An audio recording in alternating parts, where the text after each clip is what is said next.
All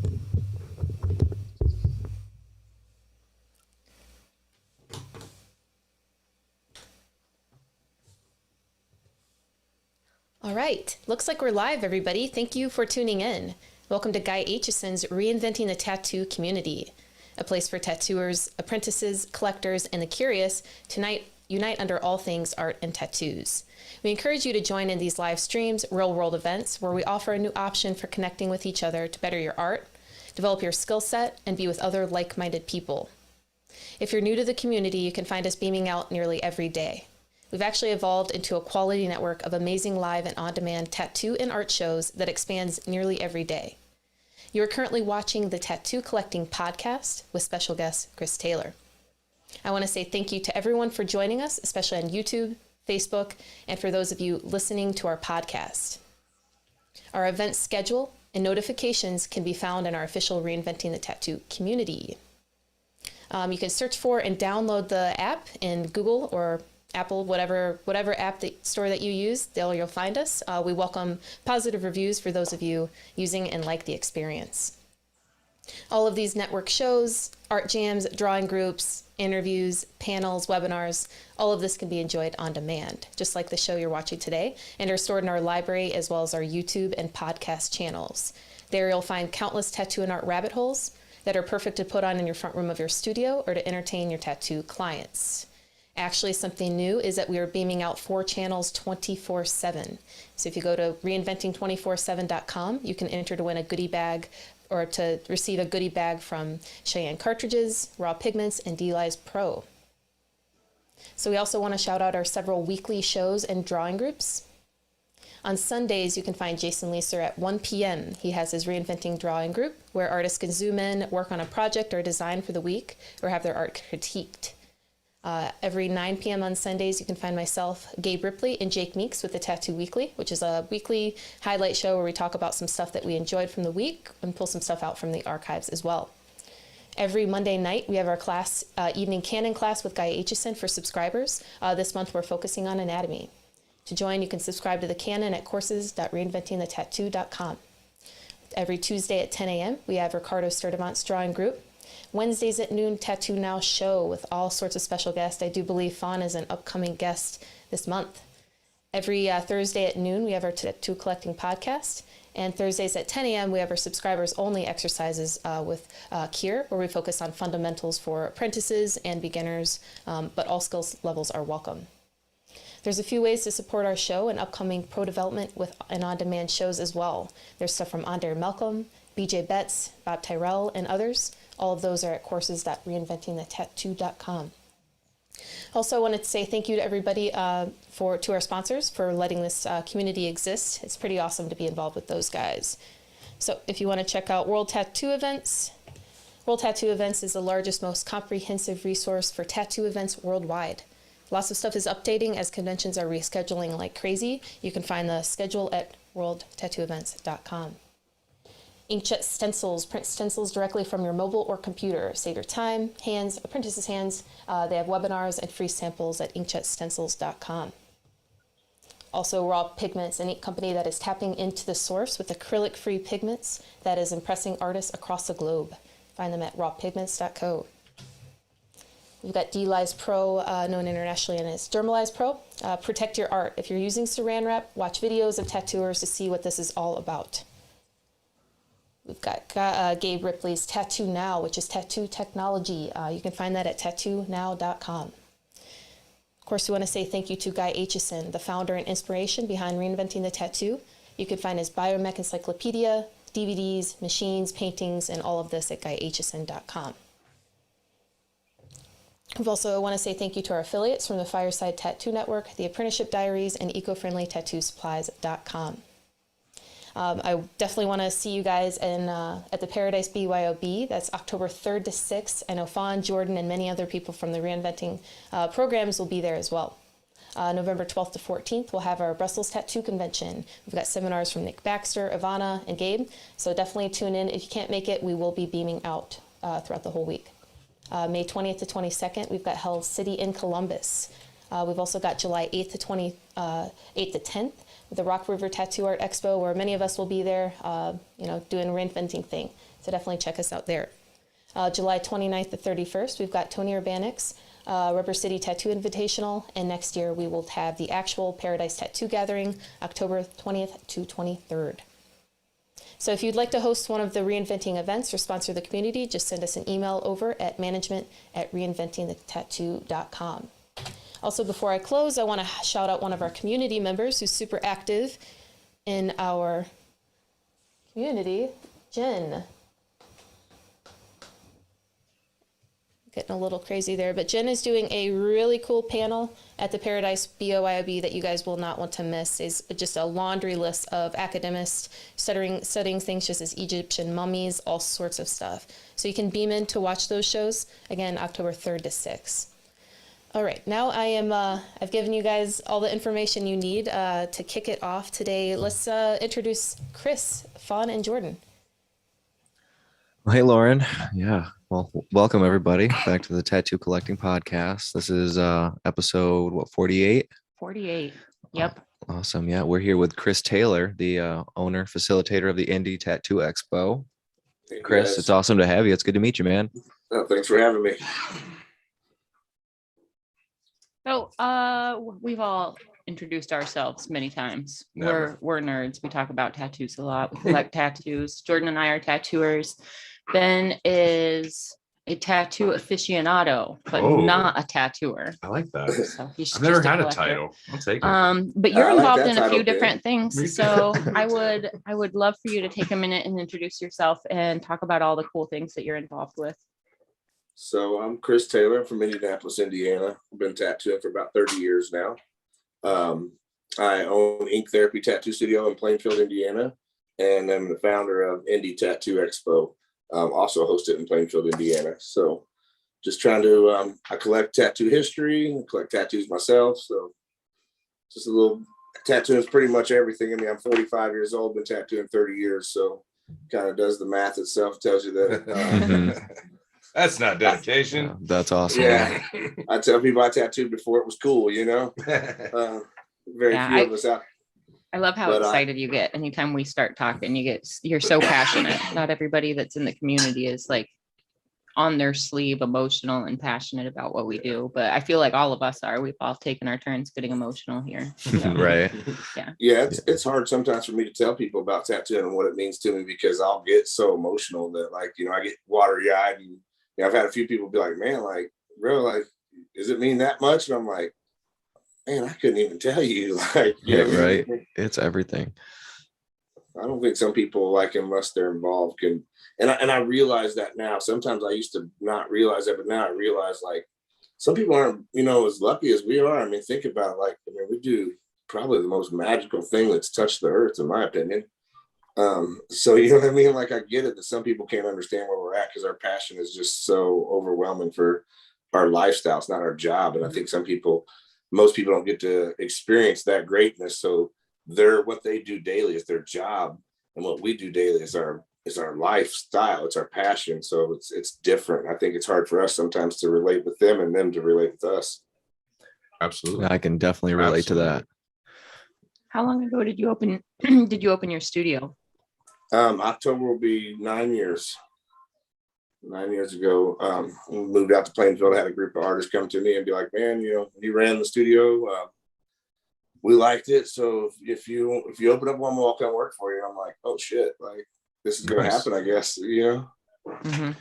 What kind of process was it to open was that your first studio that you had opened? Yeah. That was my first studio I'd opened on my own. What kind of process was that like?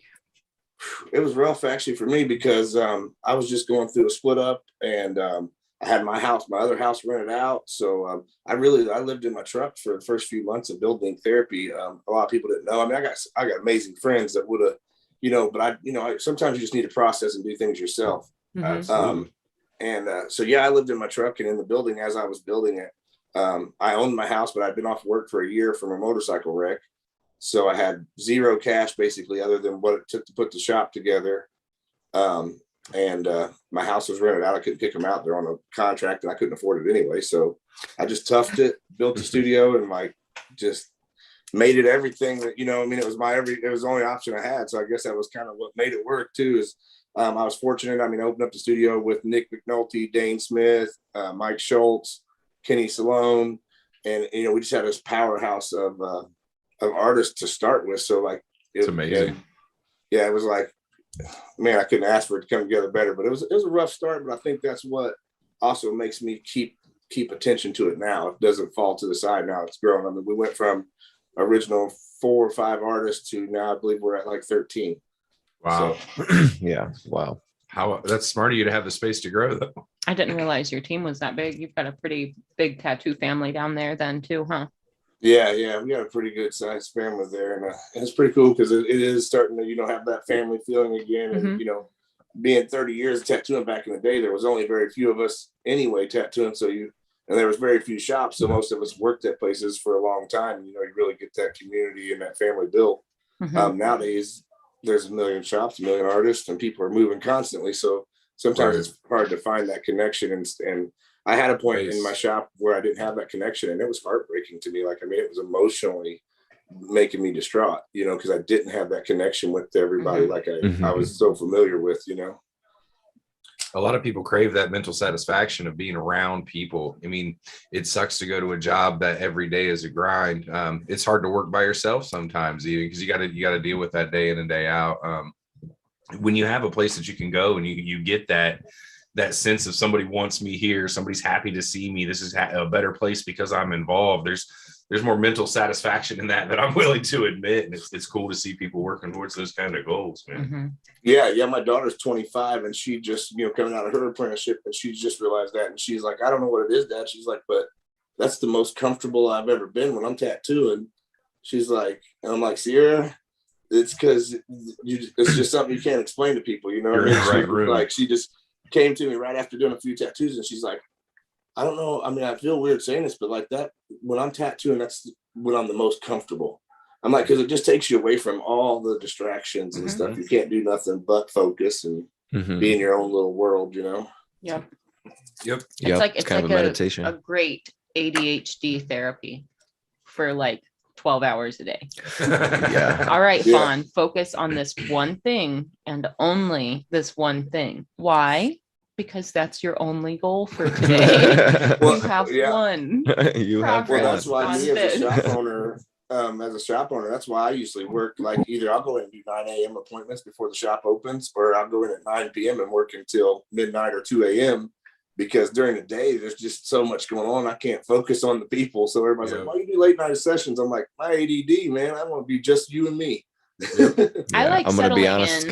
We're kind of the same way at Red Tree, me and Fawn. I like settling in like midday when like most of my coworkers are pretty close to wrapping their projects up, and then by the time I've like settled in and found my groove, everybody's leaving, and by the end of the night, it's usually just me and my client, or like Marty and his client and myself. But all of it's like during the day, those distractions are fun. It's good to like visit everybody and touch base But I like having those. Yeah, I like having those evening hours that I can just like focus on my art and just focus on only my client, or like whatever my client wants to talk about. Or, but I feel like that's a lot easier. Like you said, in the evening hours or I can't work early. I'm not creative. I'm not focused. It's not going to happen. But the evening hours and the late night hours, it's like it just flows because it's you and your energy and your client's energy. There's no like distractions. Like even when they're good distractions, there's no distractions. It's simply the creativity you and your client.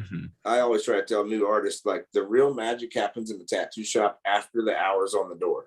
Those are when, like, if you experience it. I never said it like that, but I do agree. But totally. If you've never been there, you don't understand it. But you guys who do tattoo afterward, you know what I mean. It's a totally different atmosphere, isn't it? And I try to explain that to people. I'm like, the real magic, if you stick yourself in a box on the door, you're never going to enjoy tattooing like you should, because the magic happens after those hours. Well, and as a collector, when you've got the guy that's willing to hang out and stay late, and he's like, nah, man, like, I'm into this. We're working through this. We're going to get this done. I'm super excited about how this is running. It makes you feel good that they're pumped on what they're doing as well. And it makes you feel like you're part of the cool kids club to be on the inside near after hours, you know, like it's, Mhm. Cool it's- enough, yeah. he's working late. yeah, like he wants to hang out and finish this. He's pumped about how cool my tattoo is. That makes you feel good. I As a hate my collector as life, well. but he's down to keep working on me. right. Yeah, and I mean, I think all of us like to be treated like we're, important. So when you do that for a client, which, usually most of my clients, because I do bigger pieces, become friends, and I've been working on them. I mean, I tattoo people I tattooed 30 years ago still, Right. Mhm. and their children. So I think when you make people feel special, that's also what builds and helps you create. And, let's be real, our clients supporting us before this was this crazy, is what helped us get here. So I think giving them that attention is deserved sometimes, and I think there's too many artists out here nowadays that sometimes are forgetting that making that person feel like it's, I tell everybody at my shop, like, let's not just give them a tattoo, let's give them a moment in Mhm. life, like. Absolutely. That's Mhm. something I like to talk about and remind other artists all the time. Is like, it doesn't matter what mark you're putting on the person or what the mark has, what the story you're telling, what the mark means. That's only like a small fraction of what you're giving that client. What you're giving that client is something that they're going to talk about for the rest of their life. Absolutely. Do you want that experience to be cool and like heartwarming and like Mhm. genuine, or do you want them to be like, yeah, I got this tattoo, the tattoo is cool, but the guy was a douche? Well, not even that. Like, And you've heard that a million times. absolutely. But like, think about the people that don't get tattooed frequently. That day's a lot of anticipation. It's a lot of buildup. They've put a lot of thought and energy and effort Yeah. into picking out their Like a artist. 5-year-old waiting on Christmas. Right. It's a big deal. That there's a lot of anticipation and expectation in that. And it's your job as a tattooer. Like, you do that day in and day out. It's not a exciting, different moment for you. I mean, I know it's still passion, and I know you're still drawing and you're still creating, and then that's The amazing. Don't excitement's get me different wrong. though as a But tattooer. the excitement is completely different. As a collector, you're walking in and you're like, I finally get to do this. It's taken 6 months, 8 months, a year of planning to get this together. I'm finally financially able to get this together, blah, blah, blah, blah, blah. Now's my time. I've scheduled my time to heal. And then your artist is like, hey, let's blast it. Yeah. Yeah, I think that's totally part of what- unpassionate. Right. That's They part of my they forgot biggest, your name. They don't remember you. Yeah, What do you think, they Chris? just really treat you like, hey, yeah, I got your stuff. Let's just do it. They don't give you any thought to help direct the customer in the right direction. Yep. And that's part of what I miss, man, is seeing people with the passion of. I think, I love the craft of tattooing. I love the craft, and I love that tattooing so big now. It's what we call the industry of tattooing, because I always thought it would be that big when people thought I was crazy. But I think that it's an industry too, because sometimes the industry takes from the craft. You know what I mean? Yep. Mm-hmm. And that's where that conversation with the client, whether you're like, hey, what's up, man? You ready? You're just walking back there. Psh, psh. Next. But if you approach the same guy with like, hey, how's your mom? You should, how's the fam? Right. You know, talk to them like the real people. I've got a horrible thing. Like, sometimes I will forget clients' names, but I'll remember their kids' names. Yeah. Or like, Circumstantial. yeah, like, Well, that's I'll mainly remember why the I keep social tattoo, media. forget their name, and then I have a a visual good trick. representation of your Yeah. face Right. next If to you your show me the name. tattoo, I can tell you everything about the day, but I don't know your name. But if you show me your tattoo, I can tell you what you were probably wearing that day. Right. Yeah, that's funny. I mean, I'm in sales. I could deal with a roster of clients, and it's the same gig. Like, I'll go to their house and know everything about the situation, what's going on, and I'm like, Mr. Sir, hey. Yeah, I'm bad Usually- with the name. Yeah, it was I- getting especially bad when we all had to wear masks every day, and like Oh. remembering a client's face from a consultation. Like, it's like, yes, I remember you, everything we talked about, but also like my face doesn't recognize just your eyes. Like, so you still kind of look like, oh, you look like the general shape of the person that came in here the last time. General shape. I think we missed some solid opportunities during COVID to dress up like other people and wear masks and see if we could pull it off. hey, we might have a Yeah. round 2. Eh. I'm Yeah, gonna not get a putting no more NASA. mask on. I'm getting a NASA helmet. And Yeah, just I really wearing don't that want everywhere. to. I'm Scuba just gonna gear. get a big hamster. Just give me a bubble and fucking walk biohazard around. suit. Todd's got the right idea. Right. Todd's got the biohazard Yeah, man. Give me some scuba gear. tattoo and a I'm over it. hazmat. I'm just over it. Like, at this point, it's just kind of like, let's just get sick, Fuck it. Fuck it. Call the herd. No, yeah, I mean, Yeah. it does make. I thought that took a lot away from the personal aspect of tattooing as well. takes a lot of the personal aspect of being alive and a human being when you can't make contact with other humans. Yeah, you can't Like, catch yeah. facial cues. You can't. The Mm-hmm. communication's just off. There's definitely it's different. Facial expression definitely tells you how someone's saying something to you. 100%. That's why I Play hate poker. text messages. Yeah. Hey, play Hey. poker with that. I'm telling you. Fuck, Todd, Yeah, fuck no you shit. right up. That's good for all the poker players. I never even thought sucks, about man. that kind of challenge. How many Yeah, did you because- play in any tournaments with masks? Yeah. And it sucks. Because, you know, body language is a major thing about reading in poker, and body language is definitely in your face. And if you can't see the face, you know, eliminating that. you'll make You And don't know people how to have read certain it. habits with their lips that they can't hide. You know, you played with that guy, Yep. you're used to it. Mhm. Yeah. you know, just relying on someone's breathing ain't enough anymore. You know, because Yeah. that was a huge tell. People get, you know, when they bluff, they can't hold it, and you can see them breathing really hard. I mean, or short, like try to hold it, try yeah, to not move. try not to move. I mean, you know, there's just little subtle things like that. that I'm you never see. playing poker with you, Todd. I'm just throwing it out there. Unless you want to play for potato chips at the bar for fun. Yeah, I'll join that game. That's Yeah. about it. You want to do it with doobies? I'm in. I could do that. We'll make that work, Todd. Everybody wins when you gamble for doobies. But again, Right. Yeah, because you're When you smoking game right there for at the table doobies. anyway, right? hey, anyone can have their day at the table. It don't matter how good you are. If someone's That's just true. on a rush, you can't beat it. Cards are cards, I man. face people like that, man. I mean, fuck, I've had aces cracked so many times because of people on rushes. You know, there's not much you can do about it. Yeah, I'm not Yep. really one for poker. There's too many changes. I always think I got a good hand, and then, like you say, there ain't nothing you can do about it. And I'm like, oh shit, I thought that was about the. Wah, wah. I just stay with blackjack. There's fewer cards. I know how to do math pretty well. You know what I mean? No. Numbers don't lie there. You know what I mean? Like I could have swore you said I mean, this was the best hand a few minutes ago, but now it's the best hand except for this one. They get mad when you start counting on your fingers, though. 2 days ago, I got shoved all in. I got pocket queens. The guy shoved me all in with his jack six, and he wins when he makes a shitty straight with his six. Uh, Runner. Yeah, how can you play that flop? You can't. All I'm screaming is, don't you fucking put that four down. Don't put that fucking four down. Bing, right there. See, yeah, I don't have the stones for big money poker. yeah. Oh, if I'm losing more than lunch money, I'm pretty upset. Lose 60,000 at one time and tell me how you feel.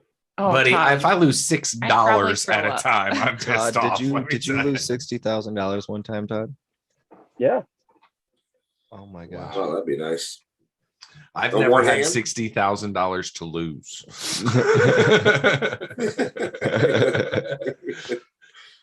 I think you guys highly what it is, you know, I overestimate mean- my employment.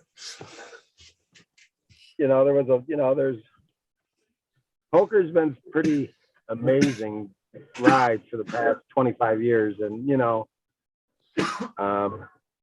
You go up and you go it's down. changed so much that it's not the same game it was 20 years ago. It's so different. So different. Once electronic poker became more prevalent, I think a lot of people learned how to play in their basement. And it kind of changed the dynamic of who was playing the game. Well, a lot more people learned how to play. It'll- Right. Now, what it allowed is people to take the math of poker to a next level. Right. I can't do it. Open your whole. I can play people, but I can't play cards. You know what I see like? people Well, there's sitting so around the much to roulette go table with into a it. little mathematics written out. I'm like, it's roulette, people. How are you writing down a mathematic table here? Play runs. Shut up. Let's go. I can't even get my brain on track with any games like that. Like I've never been a card player. I've never been a euchre player. Like every Oh, I time love my euchre. friends play I love euchre, they euchre. have You're to from teach Michigan me and you all don't play over again. euchre? Well, like I was think just we saying, just set a game up right there. my friends Yeah, right there. That's a from game. Michigan have taught me every time we wanted to play. So it was like So we're literally playing euchre every next game. time I come out to do the show. We'll play a game of euchre while we're doing the show there. I I don't know. think that sounds wait, like a great idea. You can I teach don't me know though, all over because again. I'm one of those people that get mad when I'm playing cards. I want everybody paying attention. You know what I mean? Yeah. I don't think I could do to podcast and play Yeah, euchre. that'd be not play euchre, because I'd be like, damn it, no, you can't be telling her what was thrown. She's got to be paying Right. attention. You know? No. We see, my grandmother grew up playing in a euchre club, and when you played, like, she would literally smack your wrist for playing the wrong card. Like, what are you doing? No, like, Hoyle is a thing. Like, read the book. Like, there's rules to that shit. Euchre. Yeah, I've been thrown out of casinos for running my mouth, Have threatening you? people. Oh yeah. Todd, I can't believe it. You get Oh worked yeah. up? Oh yeah. Oh yeah. Aria. I played an Aria and I shoved all in with Ace King, and the fucker called me with King 9. But the guy had the shitty ass poker sleeve, right? And he spiked at me and I was gone, right? So I was all pissed off because he shouldn't have called to begin with. But that's beside the point. So I'm bitching at him. I'm going, who the fuck wears a fucking poker sleeve when they fucking play poker? What kind of douchebag fucking wears that? You fucking kidding me? Look at that shit. And then I looked up my shirt and going, see, this is good tattoos. That shit. Let me guess, you were completely sober. I was sober too. And my buddy Paul, who's the tournament director, goes, Todd, you're out. And you're out for 30 fucking days. Wow. Hey, but you were right. Your tattoos were better. I'm just gonna throw that out there. I don't even know this guy, and I'm gonna go ahead and bet that. Oh, they were by far better, man. I was so pissed. maybe he can take that money he won from you and straighten those tattoos out. You should have recommended him a cover artist before you left. I know somebody that can fucking fix that. Oh no, man! But I went out a rant so bad, man. I was like, and then I get out of there and I'm going, I'm proud of myself for doing that. Fuck yeah! Every now and then it's fun to stick up for yourself. You know what I mean? You got something to say and you mean it. Let it rip. Yeah, you know, that's just it. Poker, you can do that, man. I mean, I've seen guys get chased. I mean, the first time when I started playing, I watched a guy chase a guy at Binion's. I mean, you know, and if you ever seen Binion security guards, they are not the most fit guys in the world. They're halfway to retired. Let's be honest. And finally they try out, and it's like you could hear the herd of elephants coming. I don't know how you're going to stop this guy, man, but good luck. Hey, just remember, guys, the radio is faster than anyone. Okay. It's not about the size of the dog in the fight. It's about how many of them dogs are sitting around the corner being lazy as well. Like, he's going away. Step up. And then you're stuck at the door. Yeah. I don't want to get chased anywhere. It's not ideal. Cannot run the radio. Yeah, I'm gonna try to avoid it. Yeah, it's just dumb. Just hide. It's easier. So, Chris. Oh, yeah, I played a tournament against Helmuth one time, and I got one of his rants at me. I just laughed and laughed and laughed. Because I had the best hand, and he's still bitching about it. I'm going, I'll tell you, dude. You're the one that's betting into me. I presented an option. So we spend a lot of time talking about conventions Mhm. and gatherings and things of that such for the tattoo community. So the little event that Chris organizes is the Indie Tattoo Expo. Do you want to talk about that a little bit? Oh man, yeah. So this year was the first year for it. It was supposed to be 2020, obviously, but that was moved back. But I've done Days of Dead Tattoo Expo with my buddy Scott Majeski for probably 5 years, and with Days of Dead HorrorCon, and then we got together on that because my original idea was to at one point throw a tattoo expo in Indiana, just to. I mean, I think that a lot of people don't realize the talent right here in the Midwest, and like especially Indiana. I mean, we have some major tattoo artists out here, and in conventions just in general, we have also a lot of collectors who see all this stuff everywhere else, but it wasn't brought here to Indy. And So working with the Board of Health out here was crazy. They didn't want it to happen in like Marion County. So we just found different counties that actually worked out better because where I'm at, it's in the county where my shop is. So, but I just want to bring it together. You know, it's a portfolio invite only show. So you have to submit your portfolios and just bring in quality so that, like we're talking about collectors. And I wanted people, a lot of people are like, a lot of people not from Indiana. I'm like, well, that's the point, to make people in Indiana kind of step up and learn how to talk to these collectors and show these collectors what's really out there. So it was really just to kind of highlight everything. This year, I thought like we had 75 booths, keeping it kind of small. 75 tattoo booths, I believe about 30 vendor booths. I don't know, man. I thought it was amazing. I mean, you were there, Fauna. What do you think for a first year? It kind of like, it went more seamless than I had thought, to be honest. But there was years of preparation in it. My partner, Trina Sowers, her dad is the one who taught me how to tattoo.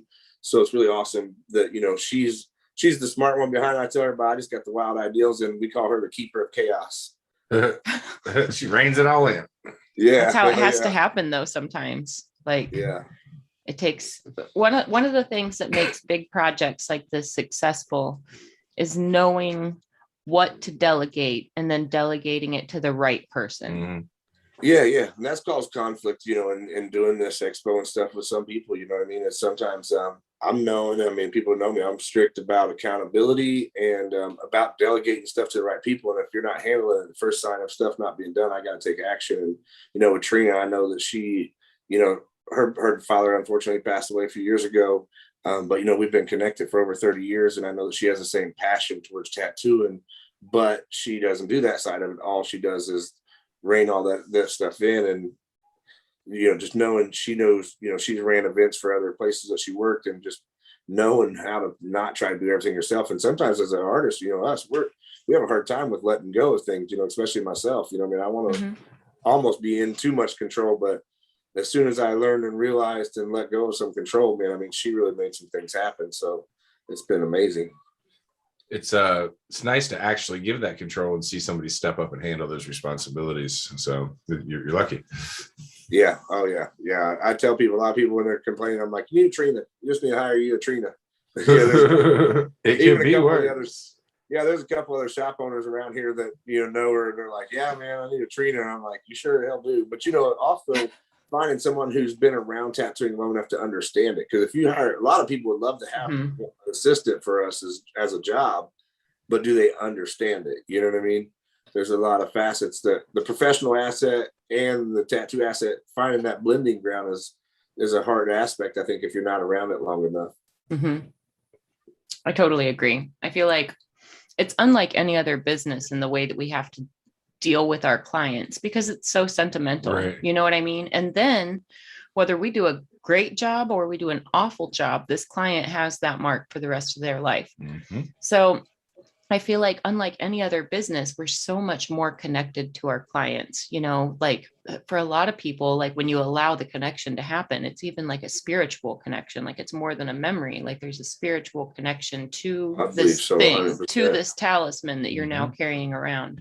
Yeah. So for us, it's a challenge to find the right, like spiritual connection to like share those gifts with. You know what I mean? Right. There's got to be a filtering process. Yeah. Like I want to find people that are on very similar paths to me. We're going to kind of ride the same wavelength. We're going to have similar like imaginations and ideas.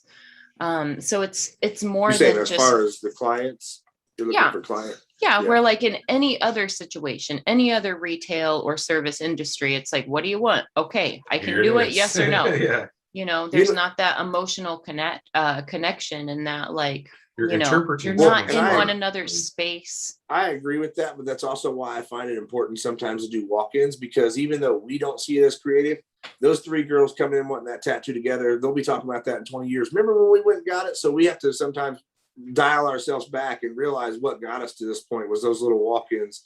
And I think that, artists now are too amped to be like, I don't do walk-ins. And I think sometimes you're missing that connection, even because some of those turn into where this small conversation where you're like, wow, that was a really cool day of just doing walk-ins and meeting different people and stuff. And they turn into the bigger are a good way to filter. Yeah. They're a good way to like, you know, if you really click with somebody that sits down for Turns a into a 45-minute sleeve. walk-in, Yeah. it turns into a sleeve or a back piece or a like, Yeah. hey, I've got this connection. I need to make it cohesive. I Like, was a walk-in to my first artist, and I went to him for 10 and now years. you've got like a 75% bodysuit from him. Well, yeah, he's done Yeah. a lot of it. Yeah, a He's lot done- of it. He's done 3 Yeah, or I 4 try to do months. mainly appointments so I can kind of filter through and do things I like to do too, and just let people let me go with my ideals.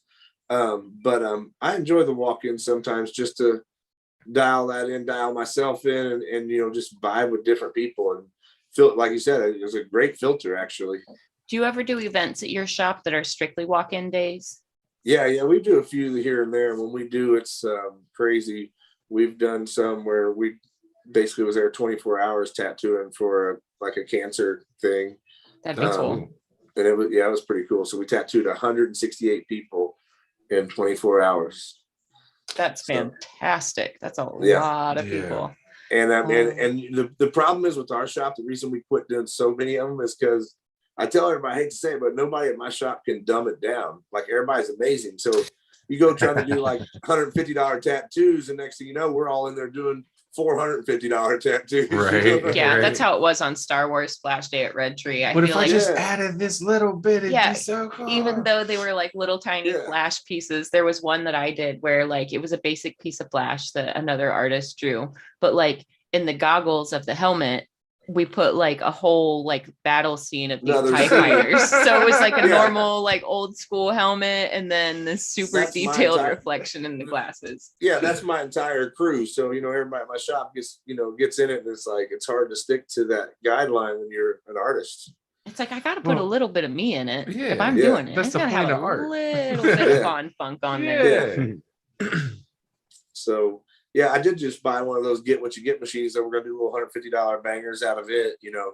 And then, you know, I mean, of course, that's, you know, it's not on a time basis. You're not trying to do a bunch of people because it's not an event. So I feel like then if you want to get creative, you can kind of jam out and do whatever the hell you want. Mhm. So when you do the get what you get, is that assigned to a particular artist or is it assigned to the open and available artist? No, I mean, I guess it would, you know, we haven't had one and we just been seeing it around. A lot of people like it. But really it'd just be, you know, to artists that want to do it at the shop. We're going to take it with us to Expo. We're doing the Resurrection Island. So we're going to go out there with it and put it at Nice. the booth. I figure for, you know, because expos, you know, me and my daughter would be her first one working with me at a tattoo expo. So make it kind of fun to put out little bangers that she can kick out and I can kick out and just enjoy the weekend. I think sometimes, you know, people, you know, how many people come in and like, I don't know what I want. Well, that Like- machine will tell you. Yeah. And, you know, and people are wild. They like to be involved. So Yeah. I We think we're gonna haven't put some used cool- it yet, but we got, you know, the Plinko game on The Price is Right, where you like Yeah, drop yeah. the hockey Oh, puck. We got yeah, a I've seen Plinko that. board at Red Tree. We haven't used it for anything yet, but I can't wait to see what.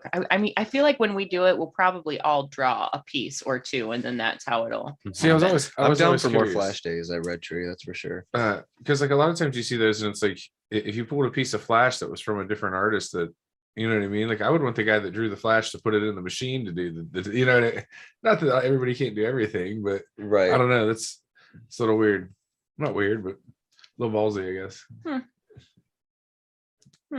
I agree with that. Can't disagree. I would just like to see the original idea of it. I feel like every time we do a Flash Day, I end up doing Nathan Marty Flash, which is fine because like Nathan's great and it's Yeah. easy to like be like, what was Nathan thinking? Well, when we he drew opened in this? October, so we're going to try to do like a Halloween flash day. I think this year, you know. Those are always fun. Yeah, because you know Halloween stuff's always cool to do if you can do some cool little It's- Halloween bangers and stuff. It's super broad too. There's so much Mhm. stuff that can fall under that banner might be the word I'm looking for. That the flash is endless. You can go from silhouette little tiny quarter size stuff to, you know, full on horror sleeves and Mhm. hyper realistic.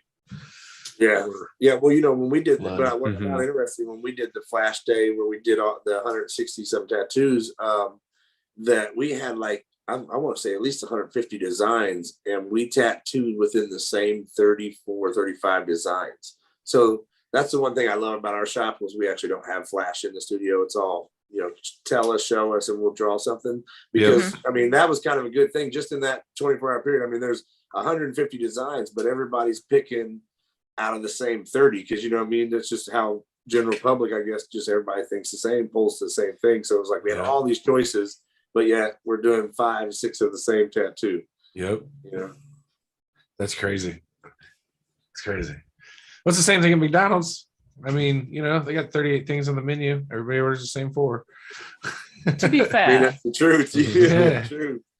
Yeah, that's funny.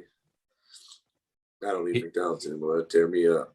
We're all on the same page, man. I just didn't have a better analogy. Yeah. Sorry, McDonald's. But if I went there, I'd get one of those 4 things. You know what I mean? Yeah, for sure. Me too. Keep it simple. Who doesn't like McDonald's fries? You got to be lying if you say you don't. Right. It's all marketing. We're told what we like. Oh man. So when is are you planning the next convention already, or? Yeah, we already have it set for June 10th through the 12th of 2022. So Nice. cranking out. We actually just put booths on sale to the founding artists. Everybody was there. We kind of opened it up to them first, giving them a couple of weeks grace period to try to lock in, because most people were pretty interested in coming back. I mean, Nice. show. so I know Derb hates it when people do this to him, when they just like walk up to him or the thanks. time is inappropriate, but I'm going to do it. Hey, Chris, do you think we could have a table at next year's show? Oh my gosh. Yeah. You know how often you hear that stuff already, or I'll get where, you know, someone didn't get it, you know, they wonder why. But yeah, and I tell everybody, I'm pretty strict about, like, some people think like, oh man, he's an asshole, but you know, I mean, sometimes it's not being an asshole. I'm just like, yeah, you can get one, just email, and it's the cost. Go through the Right, proper go through the channels, process. and we Yeah. can do that for you. Yeah, so I'm pretty forward about, like, you know, here's Trina's card, email her, she'll make sure you tell me. I mean, I kind of can make it sound fun, but I'm basically like, hey, if you want shit done, you better text her. And she's gonna make you go through the right property, you know what I mean? So That's fair. Yeah, I'm the but- same way when people hit me up at like random times or on Like, like oh, random yeah, social go to media my about email. appointments. It's like, oh yeah, like I'll talk to you for a moment, but let's continue this conversation. Shoot me a message through my webpage. yeah, because And it's then not, I'm honest think with you're them. being I'm just not going to unpersonal. remembe. Like yeah, if they I've think got, you're being unpersonal when you say that. They're like, oh, they were too good to talk to me. It's like, no, we actually a have a million system. projects going on, and I'm being more personable by putting you in a system where I can start to remember and have things to relate to with you. Mhm. But if we're on random conversations, I'm having 30 of those a day. You know what I mean? I'm tattooing still. I'm running the shop. I run the expo. I love going out and actually just meeting shops. So I'm not even one of those new school people where I'm sending everybody invites on the computer. Like, I'm trying to go to as many shops as possible and actually walk in the door, you know? So I Nice. think I did like 50 shops or so last year. You That's know, awesome, you know, man. between 2019 and what little bit I could do last year, because, you know, COVID Mhm. also cut it down where I couldn't go to shops. So that was like my anger with it, because it's like, man, I want to actually meet every single tattoo artist that's coming here and go to their shop. And sometimes I want to make sure before I send you an invite, I want you there. I'm real funny about people's energy. And, you know, in this industry, we have a lot of egos. And if I walk in your shop and you're an asshole, I don't want you at my show. And if you come to my show and you're an asshole, you won't be back to my show. You know what I mean? Like, I don't care who you are or what your fascinating Instagram following is and all that shit. Don't matter to me. Your It's energy funny how does. much manners matter, right? Yeah. We've may have And harped this on that industry here can be before. forgotten, though. What's I that? feel like in this industry, though, there's some artists that can be forgotten. You know what I mean? Like, when we sent out the initial, just letting everybody know about the show, you know, like in 2019, like, hey, we're going to do the show. It was just kind of a broad email of a bunch of emails I had compiled. And some of the people, mainly the losers from Ink Master, would always respond back, well, I want to do shows that pay me to travel, pay this, pay. And I'm like, who the fuck do you think you are? You know, tattooing gave you everything. Now you're trying to take from it. That offends me. So I don't even want you at my show. Chris, I hate to say it, but I like your attitude. Yeah, I feel that. You can throw I that feel snark that. out there all you want. I mean, 30 years deep. You can say whatever you want, bud. Yeah. Yeah, I mean, That's sometimes the I'm egos, offended by man. you. you should People's be. egos. And that's why I think, you know, back to the walk-in thing. I mean, I'm offended when people are too good to do walk-ins. Like, that pisses me off. You know, I feel like I've told a few apprentices that I've met at some expos, going around traveling, doing arts and meeting some apprentices hanging out at booths and stuff. And the last few are probably like, dude, that dude was fucking intense, because, you know, Fawn, like you said, I get passionate talking about it. Right. And I'm like, hey, you fucking remember this, dude? Like, tattooing don't owe you shit. You owe it everything, because it's going to give you everything. So when that motherfucker wants that walk in, you sit your little ass down and you do it. and you respect that person because that's what got you to doing the sleeves that you're doing now. And that's what got this industry, those little tattoos is what got this industry to where it's at, period. I mean, you think back in 1920, they were doing total full sleeves and stuff. No, it started with little, you know what I mean? Hidden gems. And I mean, I was telling somebody too, like thinking about like tattooing comes from every continent. So, you know what I mean? Like, it's got to be something special. So like for you to come in here and be too good to do part of it, like just burns my ass sometimes. I mean, I get sometimes we're busy, so we can't do it. But sometimes there's a respectful way to make time for it. Or if your appointment cancels, which we've all had, like enjoy that day of back to remembering what tattooing was like when you, or, you know, some people are like, oh, I got into tattooing so I didn't have to work. Bullshit. We all got into tattooing because it was fun as fuck. Like we weren't thinking about the money. And like I wasn't, Right. you know, 30 years ago, I wasn't thinking about the money and, oh, I could do whatever I want to do. I was thinking, and back then, actually, you worked 6-7 days a week, like all the time. You know what I mean? You didn't have these little pampered schedules of 3 days a week and do what you want and shit. So I don't know. I just get fired up about it. Like when people don't want to do the walk-ins. Just recently, I was going through a whole, I've got a stack of old flyers and stuff in my basement from like different promotions and stuff that I had throughout the years when I had my own studio. And it's funny, like, as we're talking about this, I think about how my flyers evolved. So like my first gimmick after I opened my studio, and like, even when I was working in somebody else's studio before then, I did walk-in Wednesdays. So I'd keep my schedule open on Wednesdays. Like the other 6 days of the week would be full, but I'd keep my schedule open on Wednesdays just to, like, I thought walk-in Wednesday sounded gimmicky. It's usually a slower day, Then I got busier. Then it turned into First Fridays because I was like, you don't have money for a deposit or tattoo the first Friday of the month. You probably can't afford what I have to offer you. Also, I'm busier. I can only do it once a month. And then sometimes that you evolved. do it, nobody shows up, and then you wasted a whole day that you could have an appointment booked for. Fortunately, I never encountered that. It was always almost always more than I could handle, and I'd usually like lock the door like early on. Yeah, especially if you're advertising it. Yep. And then that evolved from the first Fridays of every month to Friday the 13th. So I do the Friday the 13th walk-in days, and then I joined Red Tree. So now we only do like the scheduled walk-in days, but it's kind of cool to see, like, as much as I enjoy meeting new people, because like I'm self-taught, Chris. Like I started off doing like tattoo parties and like figuring it out on my own. Like, so yeah. So I started off working on like entire families all in one day. And then I'd schedule with their cousin 3 days later and work on a whole nother branch of the family. And I'd get as many people in throughout the day as I could. So I had like early on, I was just like submerged in my clients and in their lives and in their families. Like I'd get to know not just a client, but their whole family doing tattoo parties the way that I did. And like the way that I did tattoo parties, I was lucky enough to fall into a crowd of people where, you know, they were more like family reunions than like hood parties. Right. You know what I mean? Yeah, there were a few annual ones that I did with the junior. The moments to connect one-on-one to like anybody that can walk up to you. That's one of the things that I think is cool about conventions. You know, I don't necessarily ever worry about making a lot of money at conventions. In fact, when I work a convention, usually I'm working on either my sister or one of my closest friends. That way, like if people want to come up and talk to me, they can talk to me. I'm not worried about losing out on money or not completing this project on somebody I'm not going to be able to see again. Like usually I work on a homie, like project that I'm proud of. But something where like if we get 2 hours of tattooing the whole day, cool. If we get 10 hours of tattooing the whole day, cool.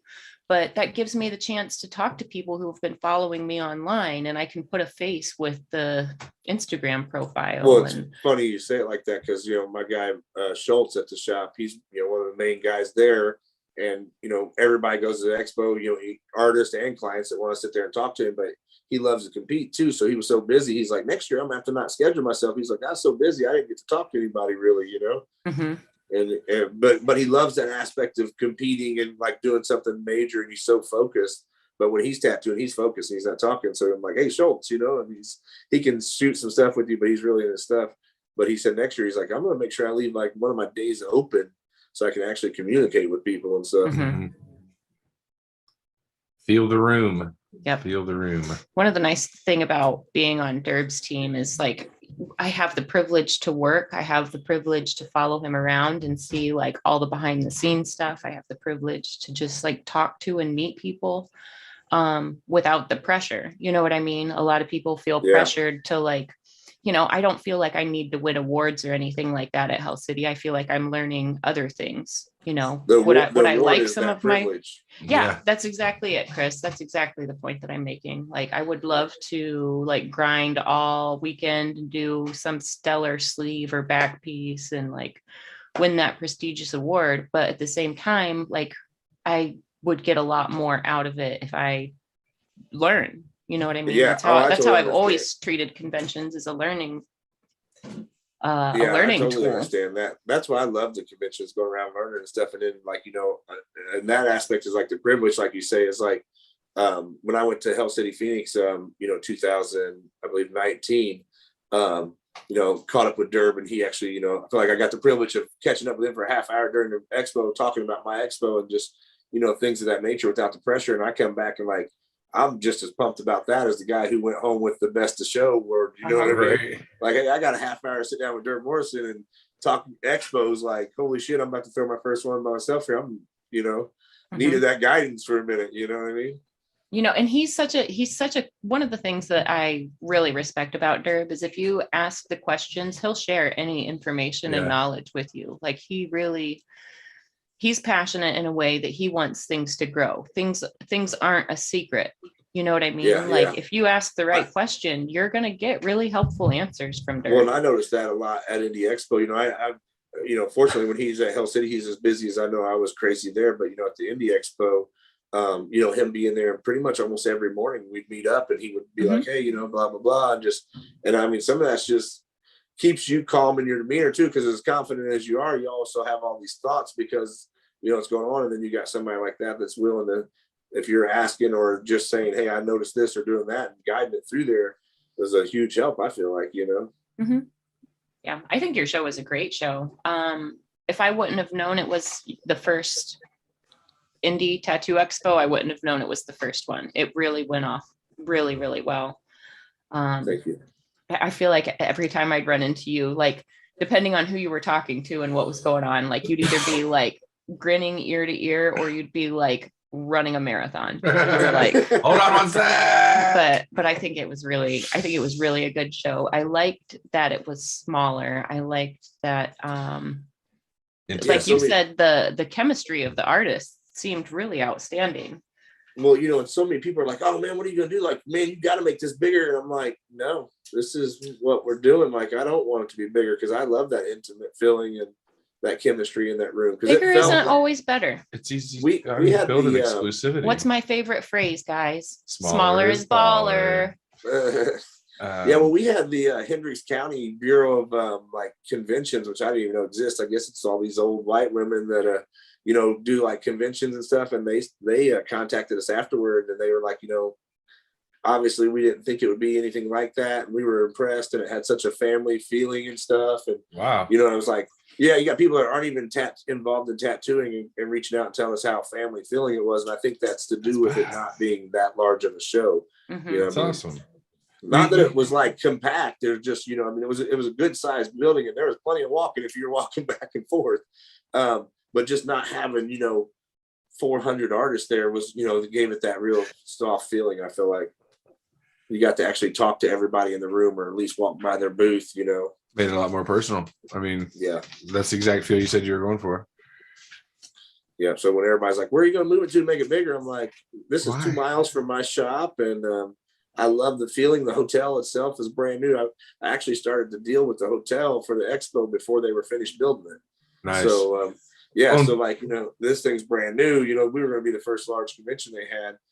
And so they said we were the largest. Now I understand why you told me I could park anywhere. I was like, is my van okay parked right there? He's like, you can park anywhere you want. And you tell him Chris said so. And I was like, hey, All right. Well, building that Yeah, relationship with the vendor early is super important, because as they realize the level of show that you're bringing and the clout that you're bringing and the style of artist and community and family environment that you're building, they're more welcoming the next time you come, and they're more willing to be more lenient, and they're more willing to be more accommodating and give better room breaks. And I mean, well, believe it or heaven forbid not, you that was the total issue, because honestly, like they weren't really, they were kind of like hardballing me at the beginning, and they didn't realize. And even the few problems we had, they admit it was on them. Like they assigned one person to that room, even though I told them, I'm like, you need to research and be ready, because I could tell the guy's like, oh, we know we have a big night at the bar. We have $4,000 or $5,000 at the bar, and I'm like, I'm about to have 130 tattoo artists in here. You don't have more than $4,000 or $5,000 at the bar.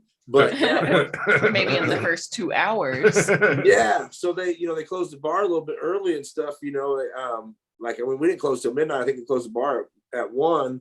And then, they were just precautious about things and weren't prepared for certain things. And then this year they called us like 3 days after the event. It's like, hey, wow, that was the most beautiful. They couldn't believe how nice the event was. And so, like you said, Ben, they just kind of, now they're like, okay, now we see what kind of people you're bringing. We understand it's not this wild ass party. You know what I mean? I think everybody had a good time. There was plenty of the party aspect, but it was still, I think at this level, you're allowed to party and be polite and civil and have. I think at this level of tattooing, everyone's got that professional aspect that they know the line of the two. And even like one of the bartenders got on Facebook, and I didn't even realize that, she was there because I didn't see her. And she posted that, I was bartending at the Indie Tattoo Expo, and it was the best crowd ever. And I'm like, all of us work off tips too. So imagine the tips they're getting. You know what I mean? Like tattoo artists throw money around, like, it's like, oh, here you go. Well, because they're tipped and they understand that cash makes the day a lot more easy. Tipping is a little bit about karma. When my clients are generous to me, I have to like pay that forward as often as I can. Mm-hmm. Yeah, I almost tip out in a day when I can get tipped, or at least half of it if I'm doing something. If I got a day where I'm busy, or next couple of days after I've had a good day of tipping, I mean, I kind of redistribute it. That's kind of what you're supposed to do. I mean, yeah. I don't know. Even in the brief time that we spoke the other night at paint night, it's nice to speak with somebody that defaults to polite and has that upright, like, can hold an intelligent conversation and can have that default to manners. So I can only imagine that the staff now understands that it wasn't just like, oh, I'm coming in here trying to make an impression, and that's actually the show that you put on and the personality and the person you are behind it. And that's really cool to see that is the image that's perpetuated, and not the same old we're here to party and tear the house down. I love it. Every time an event like this happens and everybody in the community was like, oh, well, hey, they're not so bad. What we have successfully done is chipped a little bit of that stigma away. Yeah, I think it's our job to be over polite and use our manners to the fullest when we're dealing with people that are allowing us to use their stuff. I mean, it's sad really that you say over polite, because really just everyone should be being kind like that in general. I agree, but if you shoot for over, you're probably hitting correct. But unfortunately, also people that seem to fall in our style, but they're not, just because they're wearing a similar tattoo or their tattoo don't mean they're us. They unfortunately sometimes give us a bad name. So I do agree with, sometimes I feel like I make sure I'm yes sir, yes ma'am, to make sure that they connect that, you know what I mean? And I completely agree with that. I get so mad, and the best representation of tattooing if you can. I completely agree. I take it so personal when I see another tattooed person in public just being rude. Yeah, when it's like blatant rude, it's like yeah.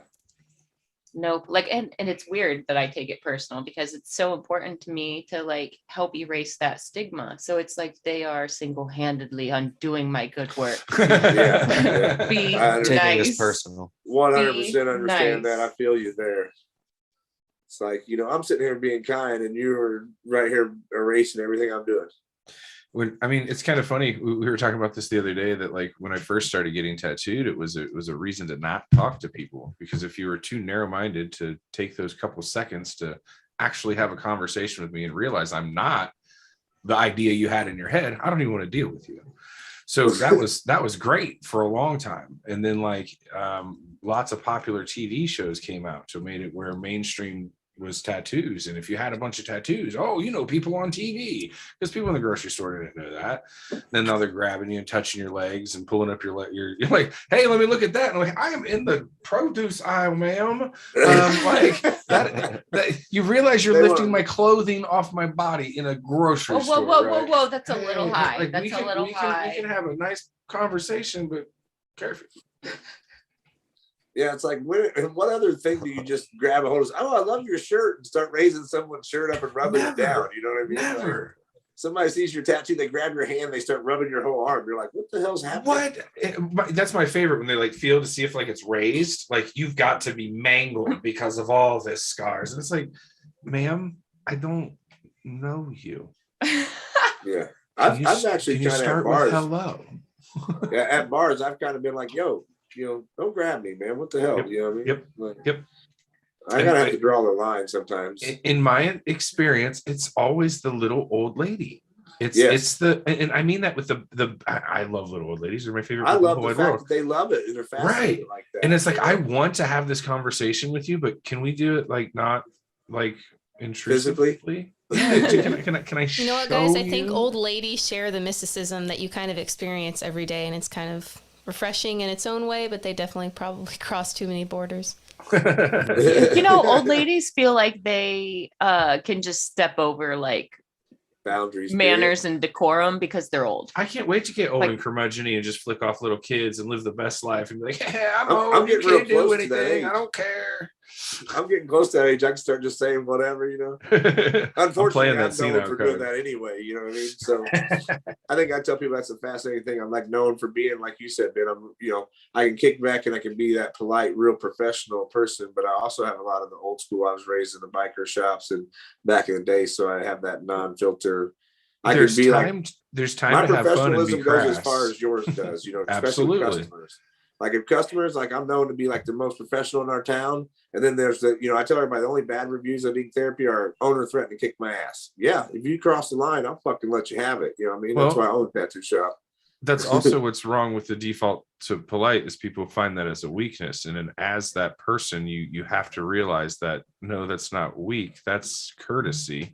And there is a line. And if you don't defend that line, I get that. And I think sometimes getting stern with a client that kind of gets out of line for a minute off that professional and they're being unprofessional and you just get enough stern. Sometimes once they realize that line is, they'll actually turn into a great customer. And, you know, that's kind of like what we were talking about the other night, Fawn, is like getting customers and artists to understand each other, you know, because they're being rude because they don't understand it. Right. But once you're direct and you lay down the law and you educate them at the same time, people then sometimes it can turn into a whole different situation. You have to understand they don't know what we're doing. They don't understand the process. Yeah, people that don't eat, sleep, and breathe tattoos don't understand some of the like etiquette and nuances. And some people don't understand that they are the squeaky wheel. Like some people don't understand that that's them. Where, you know, like I feel like the biggest hurdle I have to overcome is like, just be patient, wait your turn. Once I get that through people's like, whatever, I don't want to sound like cold or harsh, but that's the biggest hurdle to overcome is no, you can't pay me more for a next Tuesday. No, like it doesn't work that way. You have to wait your turn. That's unfair to my other clients who have been patiently waiting and following instructions. And done the like email, you have to wait your turn. Like that is,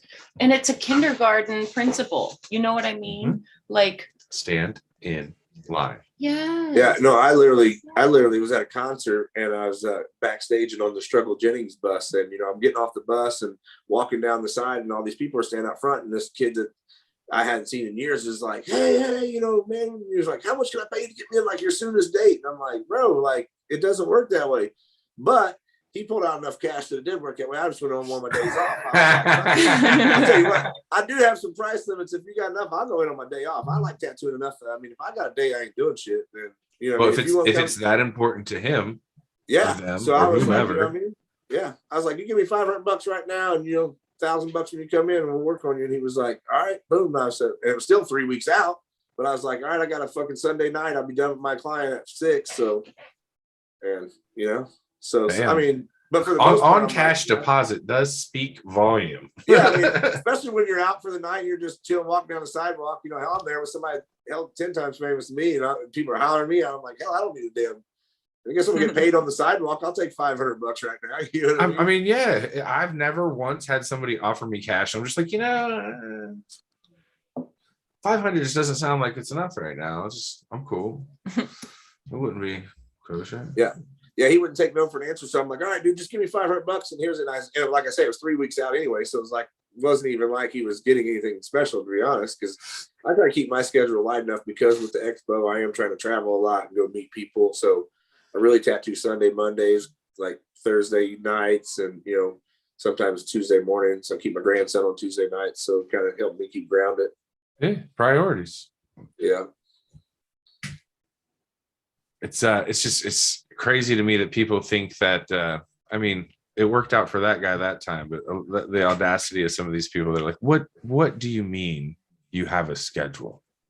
Or what do you mean you're booked up? You don't have no time that you can come in. You can't. And most people, I've had people be like, well, you can't come in on your day off. And I'm like, you go work on your day off? You think you're I better actually than my like family? asking people that. I like asking people, like, how much extra do you need to be paid to come in on your day off when you've already worked 6 days? Mhm. How much extra? Mhm. Because that's Yeah. also going to shortchange my next 3 or 4 clients because my body needs that rest. Like, Right. how much extra? You're asking Well, not me only to that, cut. let's be real. Half of us are using that day off to design for next week's Right. design. No kidding. Every So, I mean, is extra there minute really we a day got. off for a tattoo artist? We design the product, we produce it, we schedule it, we order the stuff, our equipment that we need. I mean, there's so many jobs for us as an artist. You know what I mean? Like, shoo. I don't think people realize, you have 10 jobs. Someone else has, they go to work and there's a guy who does the ordering and they do the processing. And There's not an someone else- off button. Yeah. So No. when we go home, We don't that's why I clock tell out. people, and people are like, oh, they charge me a deposit the just to truth. write my name down in the book. And I'm like, no, your deposit goes towards, and I explain it in my emails and everything, explain to them what their deposit's going towards so that they're not offended by it. Because, and I also don't want them coming in and thinking that it went towards their tattoo because, my deposit covers design time, equipment, setup and teardown fee. And especially now with the price hike in our equipment, gloves have doubled in cost in the last year. Wow. Yeah. Yeah. Gloves So- are way more. They're like so, $20 a box. They used to be $8. Crazy. Yeah. So I make sure I just explain it in my email, before you make your deposit, this is what it goes towards. Because before we start anyone's tattoo at the level that we're tattooing, most tattoos, we have a minimum of about an hour to 2 hours in it. You know what I mean? Before we're tattooing the skin. If you count getting the design prepared, you count, setting your room up and your equipment. And then when you're done, you got, if you're cleaning your room properly, you got a half hour, 45 minutes and cleaning your room after a client. So, I mean, to be real, we usually have about an hour into the project just from the consultation. Yeah. yeah, Like that's- just yeah. from talking ideas, we're Just already getting an hour started in. with If Mhm. we were running the clock for every hour of every project. Yeah, So If you Like, guys that's build right. like lawyers, we'd be in trouble because every time a lawyer thinks about what you're doing, every time he's like, Oh, oh, yeah. wait, you know what would work in this case? I just found out and saw this. I'm going to apply that last 15 minutes to their bill. So every time you saw something that inspired you to create art, you could technically charge that to a client as a billable hour. that sounds Yeah, 'cause- fantastic. Yeah, that'd be Right. great, wouldn't it? But I saw the that's why, sunset. but I think that's Famous. why it's our job to explain to them why they pay so much per hour sometimes too, because we're not tacking it on every 15 minutes in a way, but in a way we are, because we Right. know we have that time involved in it. And I explained to them like the process of like building your tattoo, because I mean, Ben, I'll be driving down the road and I'll look and see something, be like, oh man, that makes me think of such and such a tattoo, or I mean, there's times that actually does happen. Absolutely. And then you come Inspiration's home and everywhere.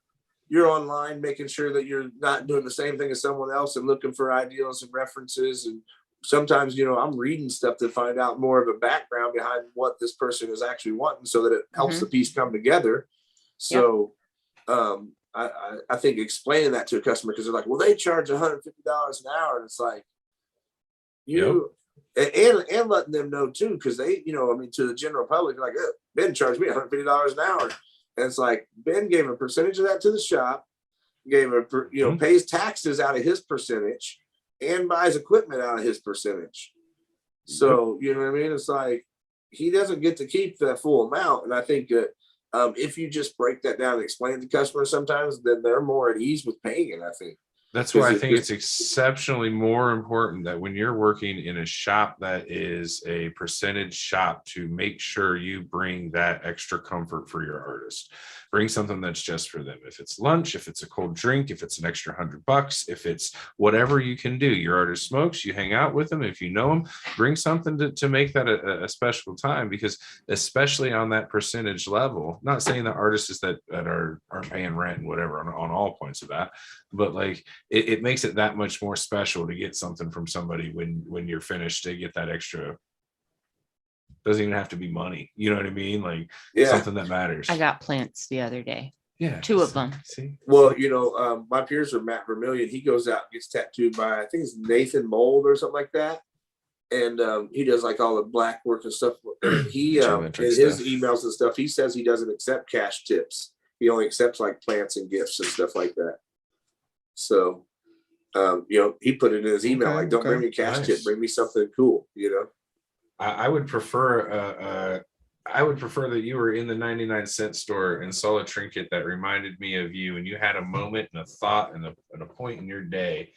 Then you went in, I bought you these earbuds because they're $100 and everybody thinks they're cool.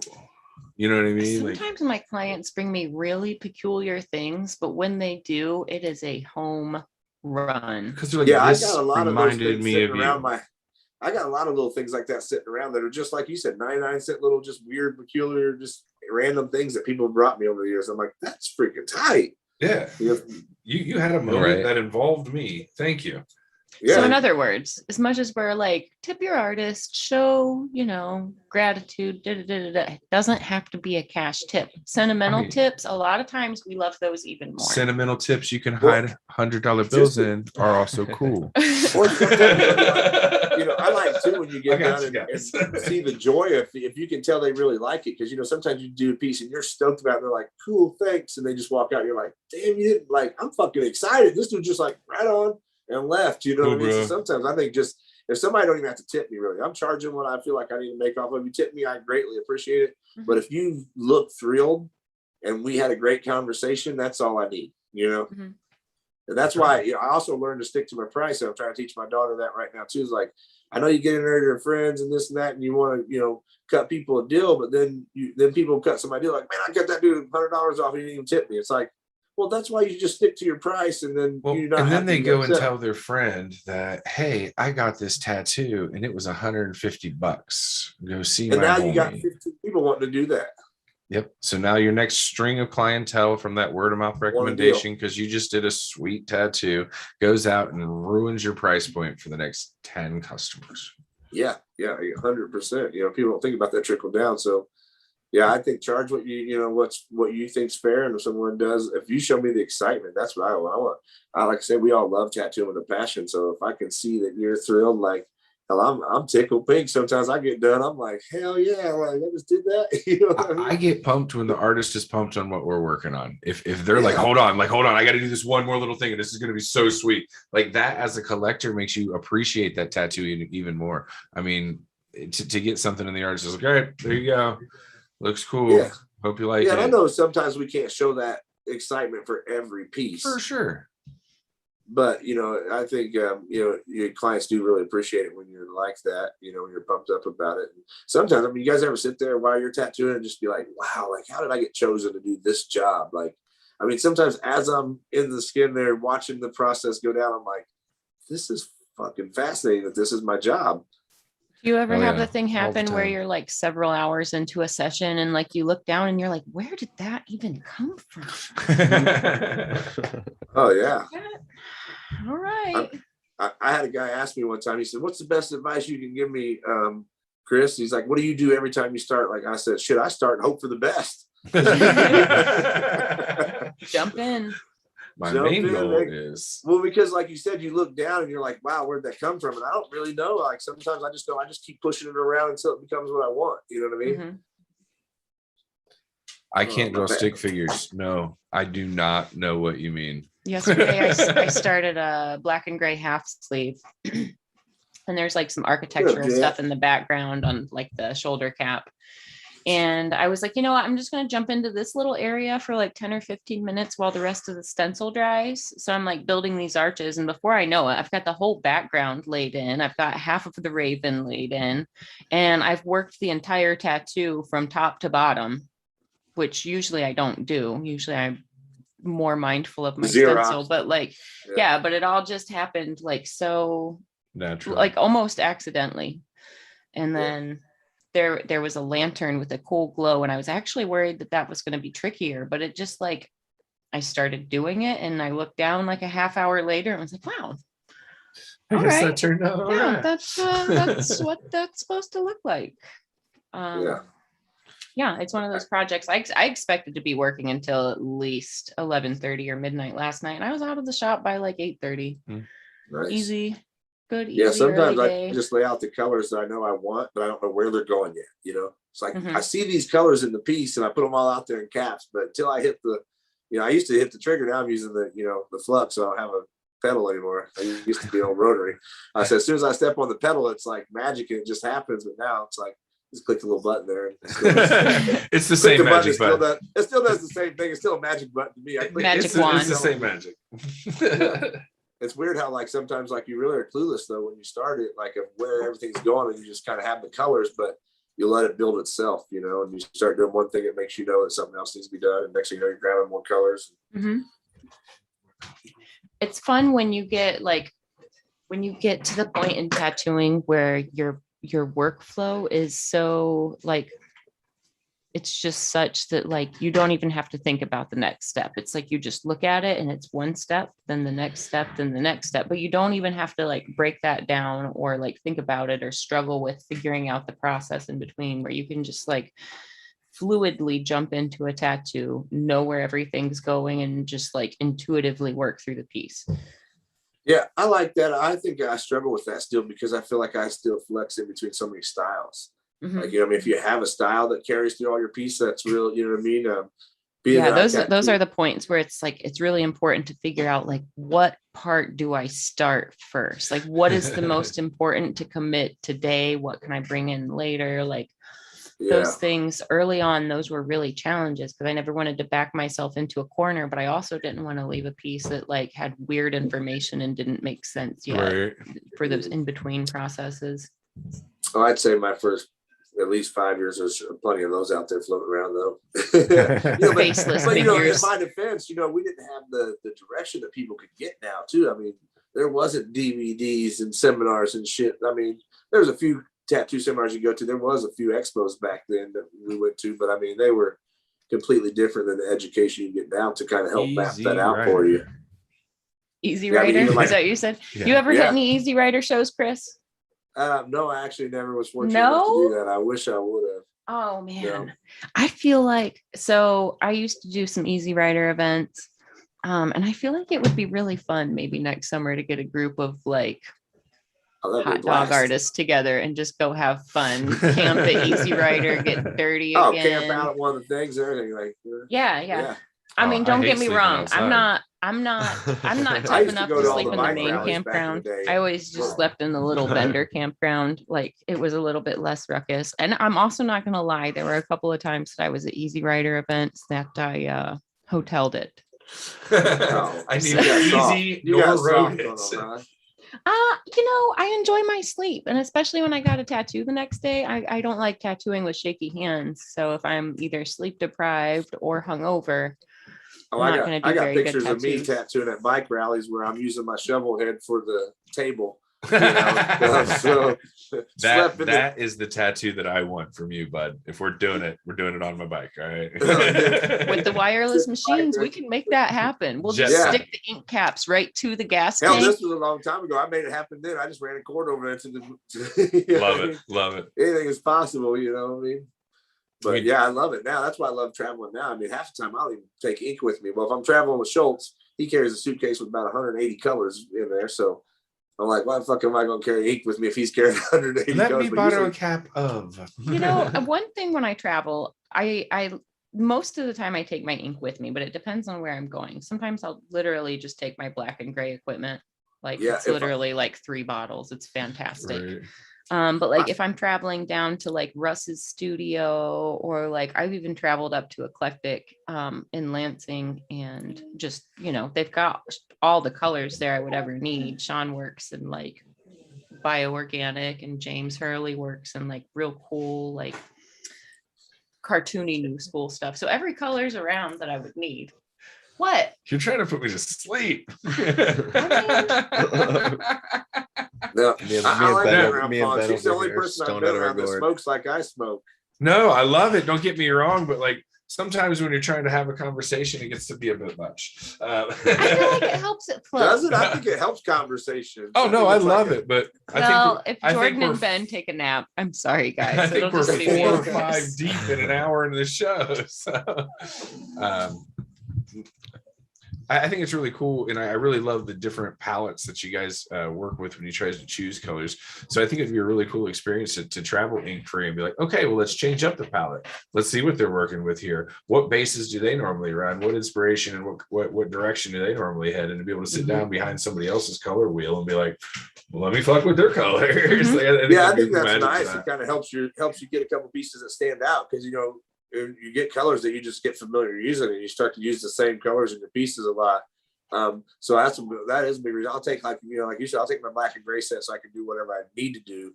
But then like when I get there, I just kind of go over to the booth and see what inks are out there and try out new inks and different colors, and kind of be like, you know, I'm gonna do something different, just so I'm at an expo. I want my piece to stand out. I want this person to get something a little bit, you know, if I'm gonna travel, I want my try to do something that stands out, you know what I mean? Unique. Yeah. Unique. And then you go back with all these new colors that, you know, either you use or they go sit there and get hard in the bottle. The nice thing when I travel down to Russ's studio, Ink and Dagger, is he has literally every color from every big ink manufacturer, every color to choose from. So I've got like totally endless possibilities. Puppies. Oh, Our animals always join us. well, they're inevitably. the producers. Yeah. I'm sitting here crying. She's like, you're not paying me enough attention talking to these people. But yeah, I love having like Hey, what you up, know, I'm Jeff? familiar with this color from Starbright. I'm familiar with this Aw. color from Eternal, but let's check this color out from Fusion. You know, like Yeah. they're all teal, they're all dead ringers in the bottle, but how did they work? I got some radiant samples when I was at the India Expo, and I've been working with some raw samples that Lauren sent me. And I'm really impressed with both of those inks. Like, Yeah. really, really impressed. Yeah, I've been on, I mean, the majority of my palette's been Starbright all along, with some Wow. Eternals mixed in. So, you know, I've always been open-minded about trying the same color by different brands just to see how they work. And Well, like, and Starbright's such a staple, and they've been so good for so many years. It's kind of hard to leave them when you're connected to them. So it's Yeah. hard to try them other colors. But yeah, super Yeah, early. Well, and their palette has grown along with my need for new colors. So like when I got to the point in my career where like I needed more than just my like primary, secondaries, and tertiaries, I needed like muted grays, and I needed tans, and I needed portrait tones. Like just as I got to the point in my career where I needed those colors, boom, they started to be available to me. So now they've got all these like super subtle like pastels that are like brilliant and bright, and they blend right into whites really well. So I'm not always just mixing white into all my colors to break these down. So it's, for me, some of these colors being available, can I make that color on the fly? Yes. Does it save me time to be able to squeeze it out of the bottle and have that color every time? Saves me time. well, not only that, but if you don't get to finish something on a piece, you know, how many times have you had to mix the color, and then now you got to go back and try to mix the color again? You know what I mean? So it's nice to have all those variations. Fortunately for me, I feel like I have a knack for remembering what colors I used, and like I'll build colors. Like a lot of times I'll build purples like in teals and blues together to make like real deep, rich blacks instead of actually using black. But like, you know, there are just like combinations that I always kind of stick with. So I just know by my own formula, like, oh, this is how I created that like blue into purple, black background. Like, Yeah. but I know that's a challenge for a lot of people. So Sometimes I actually do like I keep notes in my schedule, and I also keep like notes in a sketchbook for all of my projects. But it's gotten to the point now that when I tear down, I'll actually write down or like make a note of like, this is the color that needs to come next because I used this. Like I'll like make notes of like, That's pretty cool. You kind of keep track of every project like that's a lot, though, isn't it? it is, and I'm not like naturally a super organized person, but it makes my life Just with so your much colors? easier. Yeah. I mean, I try to keep as many notes as I can. I used to actually have like a filing cabinet with files on everybody where I had Jeez. everybody's reference photos and all my handwritten I'm notes. just now cleaning those out. I still have one full of those now. I got everybody filing folders on the computer, obviously. It's pretty much what I use my iPad for Mhm. now. Like I use Yeah. Procreate, but my Procreate stuff is really pretty scribbly and has like handwritten like alien talk all over it. Like I don't know that anybody could look through this and make any sense of it, but I'm like, oh yeah, that's right. This was going to vanish into there and this was going to cast a shadow, blah, blah, blah.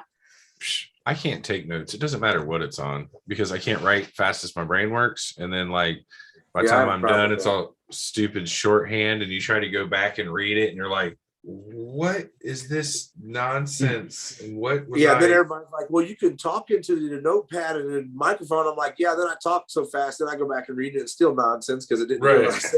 what did I mean the dog ran down the street? Like what? Yeah. Talk to text is cool, but like it'll get you in trouble too. Oh, yeah. You still got to Yeah. proofread it. By the time I proofread it, I might as well have typed it. So Fair. Yeah, somewhat. Yeah. Wait 1 second, guys. I'm gonna let this dog out. oh, you good, brother. Got the producers. I got to take my dog to the vet today. That's never She's fun. going to hate me so much. Actually, I think she's just going to be dopey for the whole rest of the day. What's She'll she need extra done? babied. Just her vaccinations. She's healthy. She did have like a little ear issue, but I think it's because of like combination of playing in the hose, swimming in the dirty river, playing in the hose some more, another dirty pond. So I think she had a little bit of an ear infection, but took her in for that, scheduled her vaccinations. Hmm. We should be good to go. That's good. Yeah. That's good. Ooh, knocking stuff over. Yeah, Ian's hips are getting a little worse every day. Hmm. Poor guy. Yeah. Hmm. He's probably going to hit the bed pretty soon. Yeah. Well, when the time comes. Oh, you found another vet nearby, didn't you? But German Village. Oh, is that where you're going to continue going? Yeah. They're the closest. I've gone there. I'm taking Lolo to the vet that she's gone to since she was a puppy, though. So I'm very fortunate that the vet I know comes to the house. She's like, what you need, I'll order it. do you know how much easier it would be if I had a vet that came to the house? I could be like, hey, come on in, have a seat. A very Can I good get friend you of anything to mine. drink? Okay, let me let Lolo in. Yeah, a very good friend of mine's a vet, and went to high school together. Actually, today's her birthday. That's kind of odd, but yeah. Anytime I never need anything, I'm like, hey, hook this up, would you, please? She does. It's nice. I need that. It's an amazing thing. Yeah. I like both vets. I like both vets that I use. One's a little pricey, but Yeah. the other one's been excellent. They're just a little bit of a drive. Yeah, vet can cost you here. My dog, she's 10, so she's Yeah. and overweight. You know, she's just lazy old pit now. Sits around, hangs out with me, watches me paint. I'm surprised she ain't tattooed by now. That's how I feel about Eon. Eon has watched me paint every painting I've ever done. He's been Oh. right there at my feet. Everyone. Just about. I would say every single one. It's probably every painting I've ever done. I probably was at home with it at one point. Mhm. What is it? What is it? He's cat a dog? he's a boxer lab. Boxer He's, lab. yeah, he's 14 now. Oh wow. Had him since he was a little puppy, but yeah, he's getting up there. You'd hardly tell until about a month or two ago, and his hips started just getting a little wobbly. It's funny how fast. They don't. I guess 14 years isn't fast, but like, man, It's crazy how fast it flew, though. yeah, it always astounds me how animals impact our lives, and it's like emotional connections I never expected to make with something I couldn't talk with. Mhm. Do you know what I mean? Like, Yeah. It shows you it's don't need to like- talk. You don't need to Yeah, talk. to make it's- that it's- connection. I don't That's know. the best thing about it. It's more of a mental connection than it is a Loyalty is rare, and someone that's just like there because they're there and they're always genuinely excited to see you and always happy to do what you want to do, and just kind of like that's positive mental encouragement. You're I think we you're can all literally- use in our lives from people. You are literally that their we whole get from- world. I like looking at my animals and being like, what do you think? Do you really think you're protecting me? You don't even have claws. Because of your gummies. Yep, my dog can barely even move, but she'll still come over there like she's going to protect you. I'm like, you're too fat to even jump right now. Take it, cheetah, easy, cheetah. I think after I get my dog fixed, she's probably going to turn into a potato. Yeah. Yeah, Yeah. that's what happened. I got She her already fixed. can't jump. I got mine fixed and she got fat. She's kind of, we call her a little cow now. She looks like a little baby cow walking around. Lolo totally looked like a wrapped potato. I'm hungry. That would be What kind of really dog funny. is Just that? a sausage. Yeah, just little legs. Right. This like probably hips smaller and the whole front body just full. Oh man, we have digressed. We started talking about animals. One thing leads to another. Yeah. So Chris, Well, do yeah. you want to talk about your collection a little bit? Talk to me about your tattoos, brah. So my tattoos, well, I had a full sleeve that I had lasered off, because tattoo You've was had a different whole back then. sleeve removed. Yeah. So I How had long my did first it tat- take? Talk about that. It took years because I started it when the only place you could go was driving all the way to Chicago from Indiana to get it done. And I was, just a broke ass kid. So I would go up there a couple times a year, if that, get small sessions. And not until really they opened up here in Indy. They had some places, and then I started going around getting it regularly done, like it was a tattoo session to get it off there. Mhm. And I just took it down light enough to get it to where now everything, my whole left arm is just different machines. Some of them done by some artists, but mainly by Mike Schultz. It's just tattoo equipment that covers my arm since I figured that's my life. So I got ink caps and Sharpies and just different types of tattoo machines at my arm. And That's right. Oh, yeah. How did the removal change the texture of skin at all? Or did it? Do you think it did? It didn't at all, actually. Fortunately, I went to I'd say a couple good places, and I can't tell any difference, and I didn't think it felt any different to get re-tattooed on it either. Okay. What was the heel like? That was shitty. That was really shitty. It was like falling in a fire. Like you get these big blisters. Blistery. Yeah, it was kind of blistery. I mean, it wasn't terrible. Like it was like, oh my god, painful, but it's just crappy feeling. Your arms puffy, and you got bubble blisters all over. You got to kind of be careful for a few days and stuff. But I thought it was worth every bit of it, to be honest. Like if you're getting closer towards what you want, to me, I thought the laser session was just as exciting as going and getting tattooed, because I knew it wasn't that I had terrible tattoos, but they were done, in the 90s, and they were just old traditional style, Native American type style work and tribal and stuff like that, So to get something I really wanted, I was just as excited to get it lasered off as I was. I can imagine. Mhm. Yeah. But I didn't think it was changed the texture of my skin. Like when I got re-tattooed, everything seemed to heal just as well. And Did it just feel like a mega sunburn, or was it worse? really, I don't know if it had any real pain to it after it was done, because they put the numbing cream on there when I got it done, and then I would ice it, and it would just it really didn't have no soreness to it. I didn't feel like it just looked terrible. You make it sound less scary. Yeah, it just looked terrible, I think, really. I think that was it was partly why people make it sound scary, is because they were trying to make people not get tattooed in general. Yeah. If you get it lasered, it's 10 times worse. I'm like, bullshit, because back then when I was getting lasered, they're putting numbing cream on, and we weren't using it in tattooing at that point. So I'm like, bullshit, they numbed it when I got lasered on. You know what I mean? Maybe everybody doesn't numb it. I would have to say they probably do. Yeah. I had a session one time where the lady said, hey, I got some extra time if you want me to do something else. And I was like, you can do this piece on my leg. I don't have numbing cream on there. But she's like, well, if you can do it. And I was like, and it was just like a shitty session to get tattooed on. Uh-huh. It Okay. wasn't like it was death or anything. Wasn't death. Obviously you're with us. We made it through. Yeah, So what was your first tattoo? It was a little Indian woman just with her boobs out. So my mom was thrilled, needless to say. Yeah. How old were you? 15 years.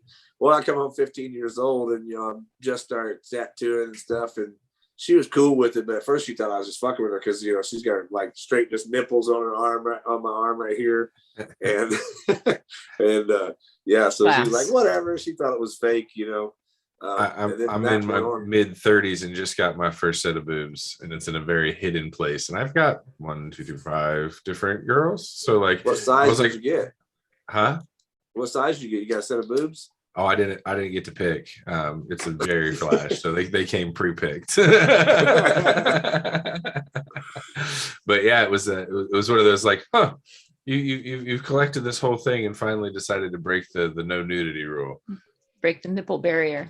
Threw it out there. Yeah, I don't have that anymore. I've gotten it covered up. It was on my sleeve there, but so I put it on my hip, so it's gonna be pretty much always under something. So yeah, I got 3 daughters and 1 son, but when my 2 oldest daughters they were younger, I was heavily involved in the school with them and their cheerleading and stuff. So I just couldn't have some kiddies hanging out on my arm. I'm the only dad showing up for my daughter's events. You know what I mean? Yep, my daughter's 3, man. I get it. Yeah. I get it. Yeah. 25, 23, 19, and 18 is what I got. I'm about to be 20 and 18. Congrats, man. That's rad. So, that's really I got 4 grandkids now. Man. Yeah, I just had a new grandbaby 2 weeks ago. So congrats. Congratulations, awesome. man. It's awesome. Yeah. They're pretty cool because you can send them back home. Wind them up and give them away. I was an uncle at 10, and my sister has a fleet, like we like to call it. She's got 6 kids all packed into 10 years. And so like, yeah, I bought them all electric guitars. I bought them drum sets. You're the asshole buys the loud stuff. Yeah, but he sent them all home with music instruments. Like, there you go. Just wait till you have kids and see what she buys you for your kids. Bro, my kid already owns drum sets, guitars, trumpets, she bought all the crazy keyboards. I bought all the crazy. She loved it. And I played right into that. You want to play music, baby? Here you go. Mary Had a Little Lamb all day is better than the idiot box blasting cartoons. I'll take you attempting to make music. Yeah, that's one of the biggest problems is people don't realize that nowadays the iPad is the babysitter versus being involved with their kid. Yeah, absolutely. And it's one of those things that's like, we really try to limit screen time. And it's one of those, like, it's a reward and a privilege and not a activity. Use your hands, do something. Move. Yeah. Well, that's how most YouTubers, that's why they're making the money they're making, because a parent can pay a subscription for their kid to be on YouTube versus a babysitter. Right. Now their kid's watching somebody on YouTube so much, they're so glued to that screen, you don't have to have a babysitter because that fucking kid's mindless. Well, and then my old thing was the instant attitude. Like, my kid's a little sweetheart, and the only time that she gets mad and angry and vocal is when you try to remove that device. So I feel like no matter what, there's this brain connection to receiving that information that when you take that away, they're like in almost this panic. Mm-hmm. And I feel like that's a wrong way to train a brain to receive information. I mean, information's got from day to day in life and in everything. If you're learning everything through a screen, there's a disconnect that I'm not happy with. Now there is. I've been trying to find this set of flash that I have. I bought a set of flash off of Dane Smith years back, and he did one where it was like the face, and it was making fun of Facebook and stuff, and you know what I mean. It was like how people were drawn to it. But I've been wanting to hang that up lately because, like you said, there's just this brain connection that goes with that screen that people can't let go of. And he drew this set of flash that was perfect for it. It just kind of displayed it all out. Even as an adult, it's tricky. Yeah. Oh yeah. Yeah. Well, especially us, we're trying to roll through there and get inspired and look for stuff. Next thing you know, you're in a rabbit hole of just scrolling. You don't even realize you've been on there for 45 minutes, fucking hitting the little heart button 52 times. Wasting time. So one thing I like to do when I have my nieces with me, I always have my iPad usually, and it is a great way to distract them. But my iPad, as opposed to like their phones and devices, I just let them get on Procreate, and I've got like all these other like creative, creative apps. And I feel like it's just not as mindless if they're making things. You know what I mean? They still have to actually make it. Yeah. So they're like as easy as it is to hand a child a tablet that's filled with mindless games just and bullshit. Streaming. Yeah.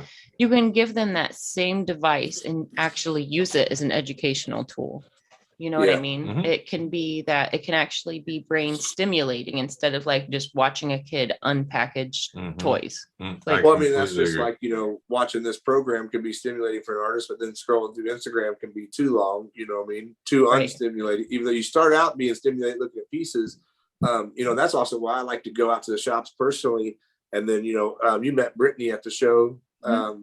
She was, emceeing and doing stuff, and she runs like the social media part of it, between her and I, but mainly like while I'm doing stuff, I can shoot pictures, and I call Brittany my wordsmith. She takes care of like, making me sound good online. Keep Because my that's a whole captions nother- right. Well, it's a whole nother job, you know what I mean? And if you're trying to do that, then you almost can't socialize. Mhm. And just takes so much out of it. So, or you'll get on there like, I start to get on there to make a post, and we all know any good post takes damn near 20 minutes or more. And then next thing you know, you're scrolling and you're not doing other things you should do because you just post it. So it really worked out well having her take over that aspect of it for the expo, especially because I still run my personal page and stuff like that, which is sometimes that's why it's hit or miss, But with the two of us running that page, it allowed us not to get sucked into the rabbit hole somewhat, or at least Right. me. You know what I mean? I'd rather Right. go out to, and that's why I try to go out to the shops, because if I'm standing in your shop talking to you, I'm not going to be scrolling on Facebook. If I'm not, I'm going to be sitting there talking to you on the phone, scrolling while I'm talking to you and half paying attention. You know what I mean? It says a lot that you take that step and you take the time to make that personal connection. Like, is it easier to just drop somebody an Instagram message? Yes. Is it as personal? No. No. No, and I mean, there's There's people who got those messages because unfortunately they're in California or something, you know what I mean? But I wanted them at the show. But I mean, and even people who did get it that are local or you reached out to me and I didn't reach out to them and reached out because I mean, as soon as we announced it, it was like we had a flood of people that were like, hell yeah, Indianapolis is having a tattoo expo. The last one was the Lyle Tuttle Expo in 2000. And Oh then man, Indy I didn't kinda- realize it had been that long. Yeah, and then Indy they threw a small like local one in Plainfield about 9 years ago. That was like just a local gathering. It wasn't really, I mean, it was a tattoo expo, but it's not really considered like the, wasn't known in the industry like the Lyle Tuttle show was the last big one there. That was 20 years ago. So we just had a flood of people wanting in the show. And so then even those people, I was still trying to go by their shops and go into anybody's shop. Like I know they reached out to me, but I just thought I showed a lot of respect to go into the studio as much as I could.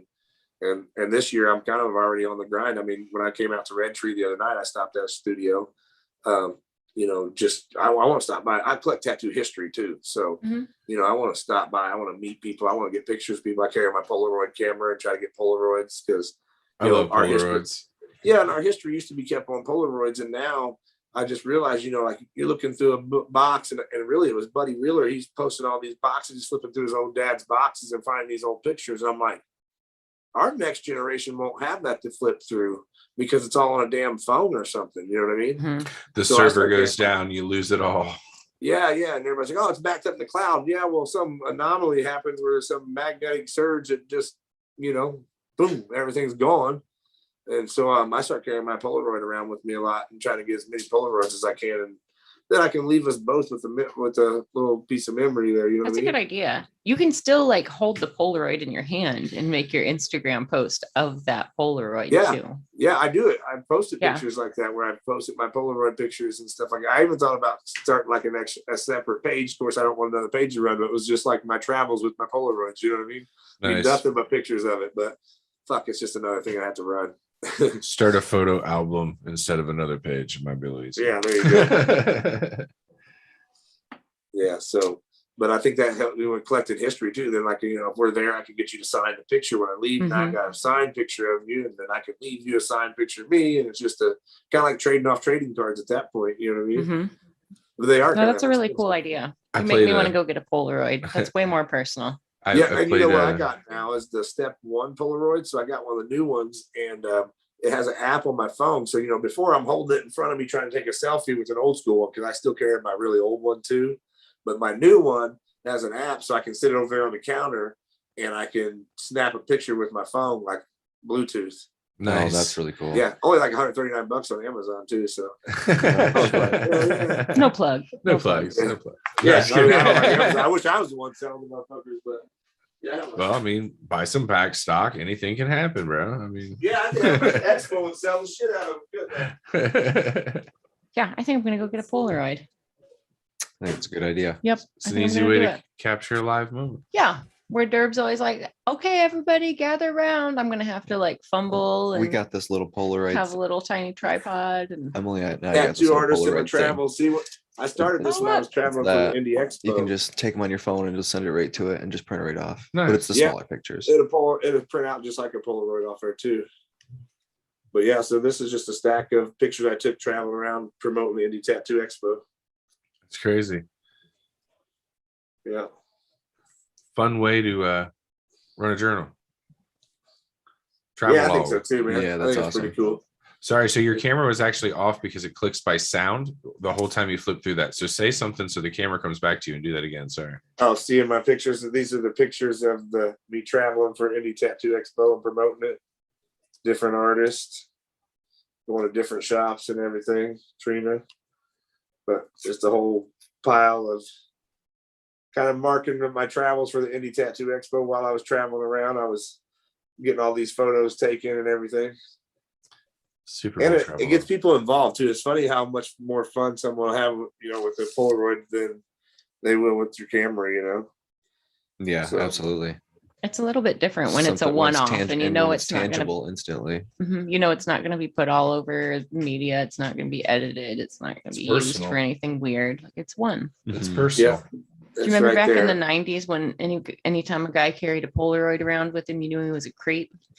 Yeah, that's Or probably he what loved they his think about me. children. Thanks, Damn, Vaughn. I see Vaughn. what you think. No, no, in the 90s. By the Yeah. 90s, everybody had I 35 see what you millimeter. did. Yeah. So when you saw the guy with the Polaroid all out of place, it was like, I see you. I see I you. thought about carrying around a 35 millimeter, but you got to wait on it. And there's so much Yeah. shit. And like No, this, the I just think Polaroid's quick, instant Yeah. now. it's just, you know what I mean? And I just don't, I don't know. It's like, it just feels more personal and tangible in your hands. Yeah. So and I think it'd be a cool collection because, like, I think the importance in collecting and people knowing the history of tattooing and where it came from. And I mean, like, I show people like acetate stencils and tell the young kids, I'm like, think about it, because some guy was willing to do all this work to make that acetate stencil. You can go back there with your lazy ass and print a copy and bitch Yep. when the light bulb's out. You know what I mean? Mhm. So, I mean, I think that, people being able to find these pictures and look through them later and see and appreciate like the evolution of tattooing and just like the people who have kind of helped lay it down to where now it's a multi-billion-dollar industry for over 3 million artists across the world. Hey, so for somebody that's never seen or heard of an acetate stencil, walk through that step, because that's something that a lot of people have never heard of unless you've seen an older collection let's go of find tattoo one. history. I've had the privilege of seeing an older tattoo collection, so I'm This is in my living room here. See my little- So it's just I guess about 70 some tattoo machines displayed out here. wow. But an acetate stencil. So back they would it's funny how many people now don't know of it. And to be an apprentice at our studio, I actually make you write a history report, because if you don't know this shit, then I don't want you in there. You know what I mean? I Yeah, managed a just- shop, and on my first day, they handed me Stony Nose and made me go back into the scrubbing tubes room and sit in front of the sink and read the book back to. And the shop was slammed, Oh. and I just sat there and read the book all day. And they're like, "All right, have a good day, bye, welcome to the So, shop." there's my mentor and one of his business cards from like the 80s. That's rad. And then so this is another cabinet full of stuff over here. But this acetate, so it's a basically like a hard piece of plastic. I don't know if you can see it because of the lighting. Can you see in there? Mm-hmm. Yep. Yeah. And so what they do, and a lot of them, this is actually a really nice one. But they would take in this plastic, and you basically take the drawing and put this over it, and you'd have to people would take razor knives a lot of times and cut that into the plastic, or they'd have the electric engraving machines that, similar to a tattoo machine, or they would etch that into that plastic. And then Okay. that was your transfer sheet, basically. So then you would have like some powder and some stuff that you would mix together into this gel and put it on there, and then that would transfer it onto the skin by rubbing So that powder. essentially, it's a reusable stencil. Yeah. I mean, you can reuse it because I mean it's hard plastic, and you know, this one's in a frame, but it's hard plastic, so it's real reusable. And that's also why I tell people sometimes, you know, tattoos back then, fingers and stuff look funny. This guy's cutting that out of a piece of plastic with a fucking scalpel. You know what I mean? Right. So I thought I had one sitting around that wasn't in the plastic there. But yeah, you know, so it's just kind of cool to see all the different machines and collection in there. No, that's Little really bit rad. of little signed Hell City hat back there, Derbs. Nice. Oh, like most of these machines I've used, some of them I haven't. You know, now I use the you know, rotary, but I tattooed for 20 some years with just the coils. So it's pretty See cool. that bread box? What? Did you see that bread box? Yeah, I seen that. Oh yeah, that was my first power unit right there. Man. How'd you like to have that big motherfucker? Hardcore. Get it done though. I bet it still Yeah. works though, doesn't it? Yeah. Jeez.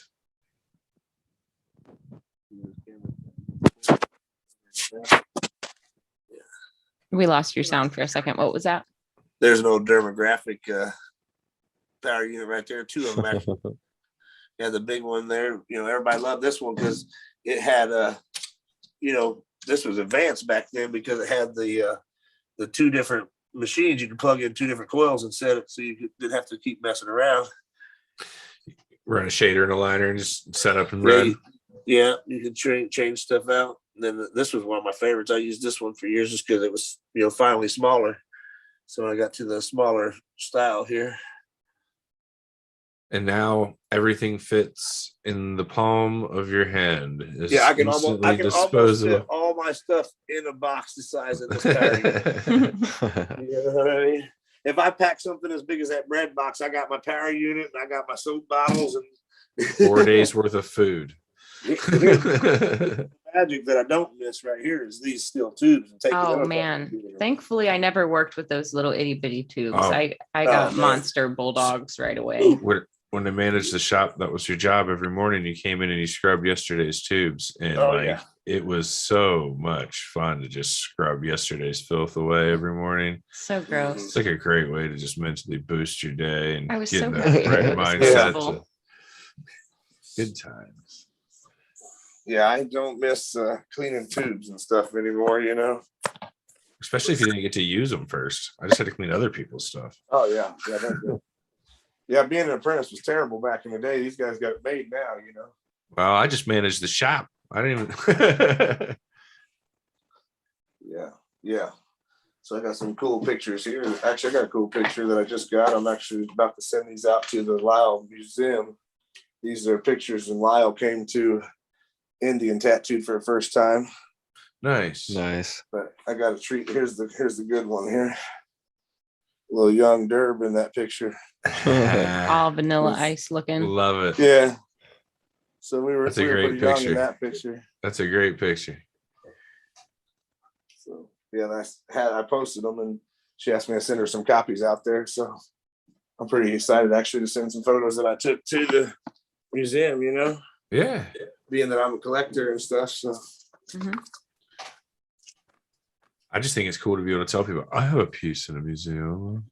Have you always yeah. been have you always held like such high regard to tattoo history, or did you grow into that? I think I always have. For some reason, I've always kind of had it. Unfortunately, at one point, I'd had so much stuff put up and just moving and stuff, and I was just like, you know what, I'm never gonna fucking do nothing with this. So I like probably threw away or gave away a couple cases of like flash that now is probably worth a fortune, you know. But because from the beginning, I had started collecting and just thought everything was fascinating, and I didn't want to let go of stuff. So I had all this stuff piled up in my early 20s. You know, by the time I'm 27 years old and running wild and moving and splitting up with kids, and I got cases of shit just sitting around. And now if I took you out to my barn, you guys would die. I have like probably 10 different autoclaves out there. I got a stack of flash racks as tall as me. I mean, so I kind of, yeah, I tell my kids I feel bad. I'm like, man, when I pass away, y'all got a mess to fuck with. It's My okay. daughter I'm says only she's a gonna make- tattoo hoarder. Yeah. Well, I told her, you know, my dream is to open up the Indiana Tattoo Archives and have like my studio be inside of a museum of tattoo stuff, so it'll always be on display and stuff. And most of my paintings, like if I buy a painting from someone, I want them to write a bio on there. If you read the Indie Tattoo Expo Instagram or Facebook, you'll see every one of them has a bio with it, because I find the importance of not letting that history be forgotten. So I hope to one day make a studio big enough to put the museum in there so that people can really come in there and just value what, I don't know. I just want people to see how beautiful tattooing is, and like just from every facet. Like, I mean, think like that acetate stencil. Think about like how passionate you have to be to sit there and put that much work in. Now these little lazy motherfuckers, I hate to say it, but some of these little pampered fucking artists, I mean, they'd shit themselves if they had to fucking make a stencil like that. You know what I mean? Mm-hmm.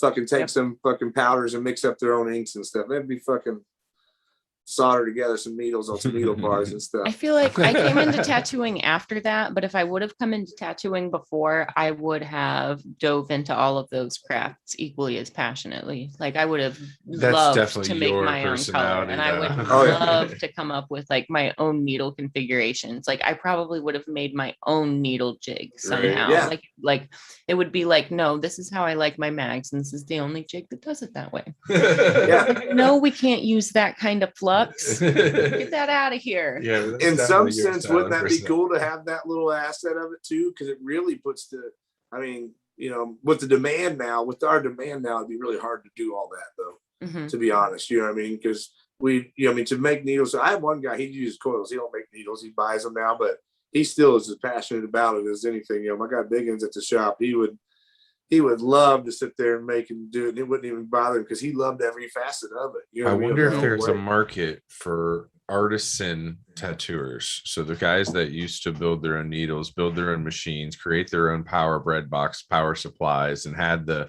ingenuity, just like there's we pieced it together, steampunk, whatever, you know what I mean? Like so my friend Rita traveled to Mexico, and she and her husband were tattooed, and it was an artist like that.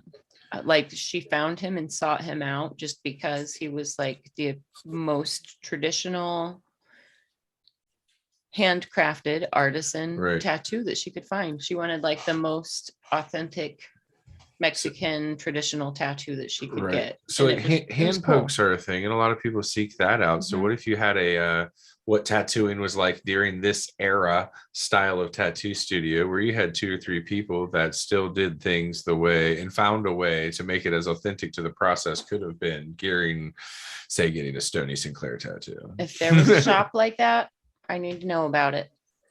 That does what? Traditional tattoos like that? Just like tattoo time warp. Yeah.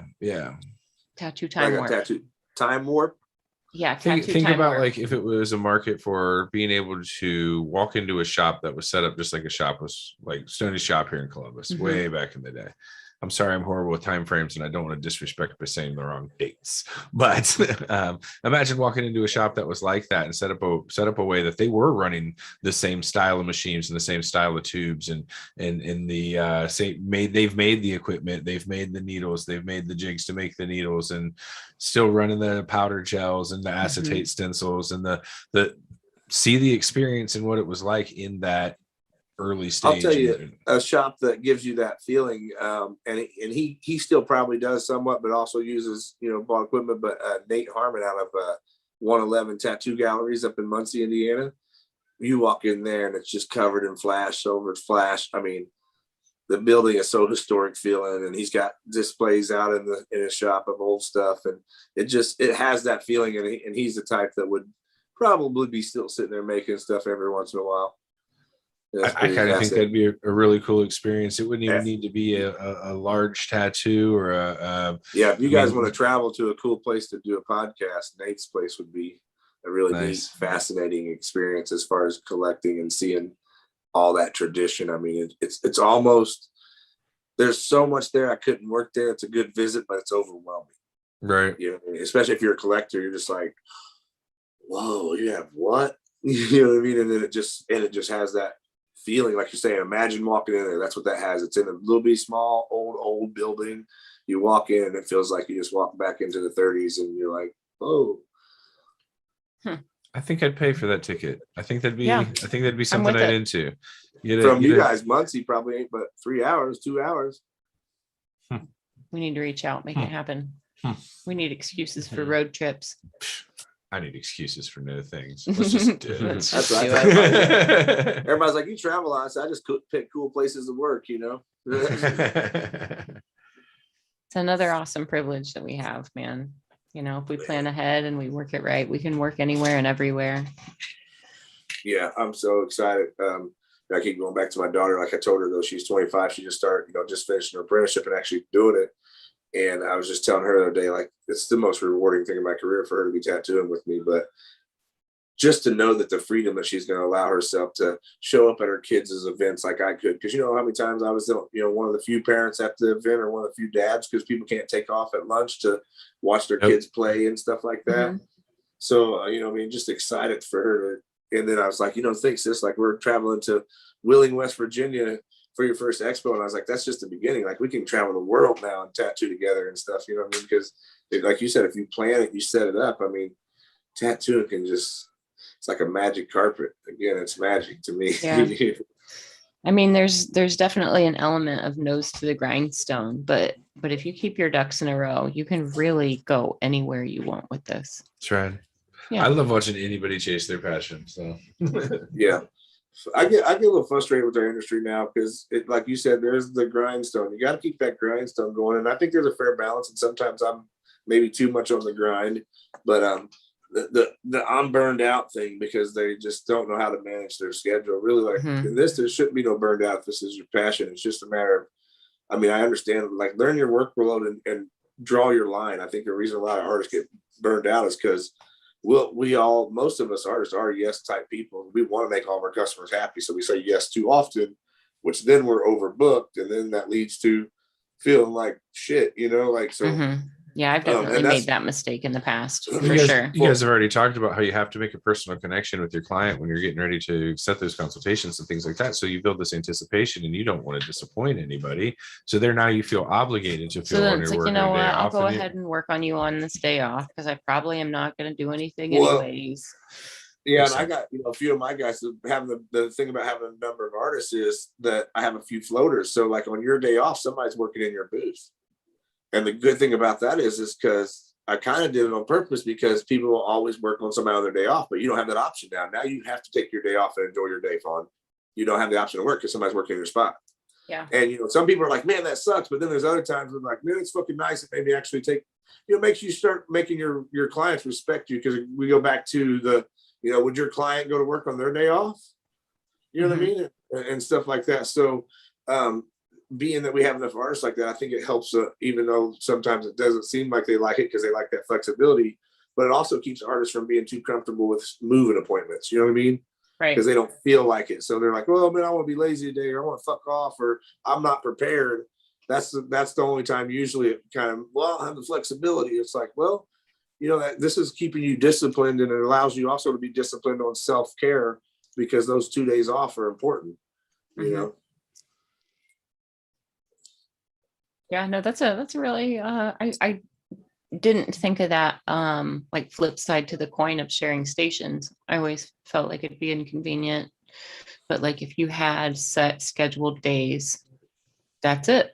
Well, that's it. That's what I got available. Well, it goes back to like, I can't sell you what I don't have. Right. What I don't have is available Tuesdays because it's not available. Right. So what I can't do is sell you a Tuesday. Well, I think that's the disconnect of having someone help with your appointments, the disconnect of having a manager and that someone to schedule your time for you. It allows you to keep that personal separation a touch, to have somebody else tell you no, if you will. So like, I get that. I'm so personal with my clients.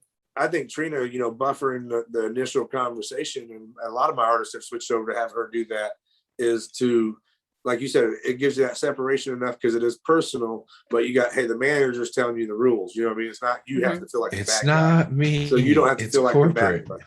Yeah. Yeah, it's not me. It's Trina. Talk to her. Yeah, it's corporate, man. But, I got but I nothing think to do with it. it makes you value your time more as far as what you charge and how you efficiently you work. You know what I mean? Because we can get comfortable in being an artist, being like, man, just had a rough night, stayed out too late last night. I'm gonna reschedule Bill for Saturday because I'm not working. Because I know he's cool with it. And then next thing you know, that leads to a snowball of fucking doing that too often. And I think structure is just important. It makes the rules the same for everyone. Yeah. Mhm. And I mean, there's times where where somebody will be sending a group text, be like, hey, is there anybody that's going to be off? Because people also have extra days off when they go on vacation and stuff like that. And we have guest artists coming often because I have a large crew, so it means somebody's always going somewhere. You know what I mean?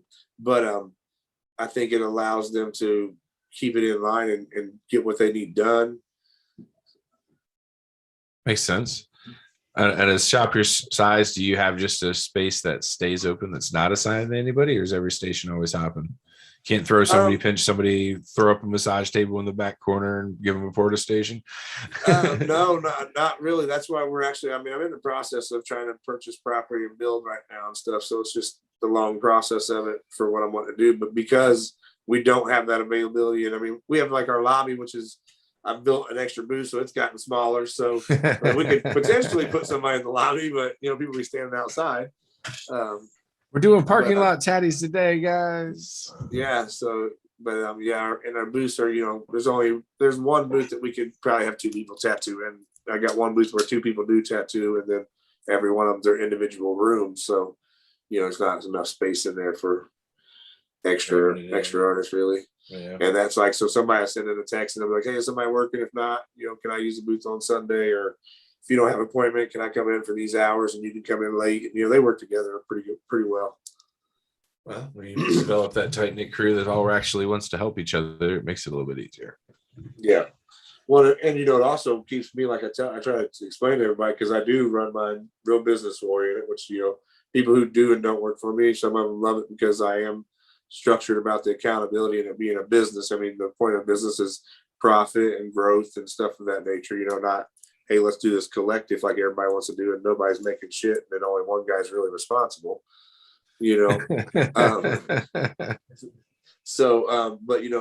But we having such a large crew, I don't have to stress, because we're in a nicer area where the rent's kind of high. I don't have to stress out on you for needing an extra couple of days off a month to take care of some personal shit, because we have enough people there. You know what I mean? Right. So it's not like I'm not dying for your money because I have 10 of you turning in money right now. Mm-hmm. Makes It's like sense. the teamwork kind of helps everybody stay afloat more easily. Right. Yeah. Mhm. And it keeps the customer flow too, because there's enough people who keep the customer flow versus people having stuff come up. And how it is. Sometimes you have a lot of shit comes up in your life for a month or a week, and and if you're missing and the clients notice that for a week, you're like, I went by there, but there's never nobody there. Where that's never the case, Yeah. The only part that's missing that is our piercer. It's hard to find a piercer. You can find a million great tattoo artists, but to find a piercer at the level of my body piercer is just. I'll poke holes in people. Show me what's up. Yeah. Yeah. It's we've been looking for apprentice and stuff, and he's talking with the girl now, but Matt's real thorough. He's APP, who does all the study and the courses by the book. And that's amazing though. I love attention to detail and a dedication to a craft. Like, to see people do it right is.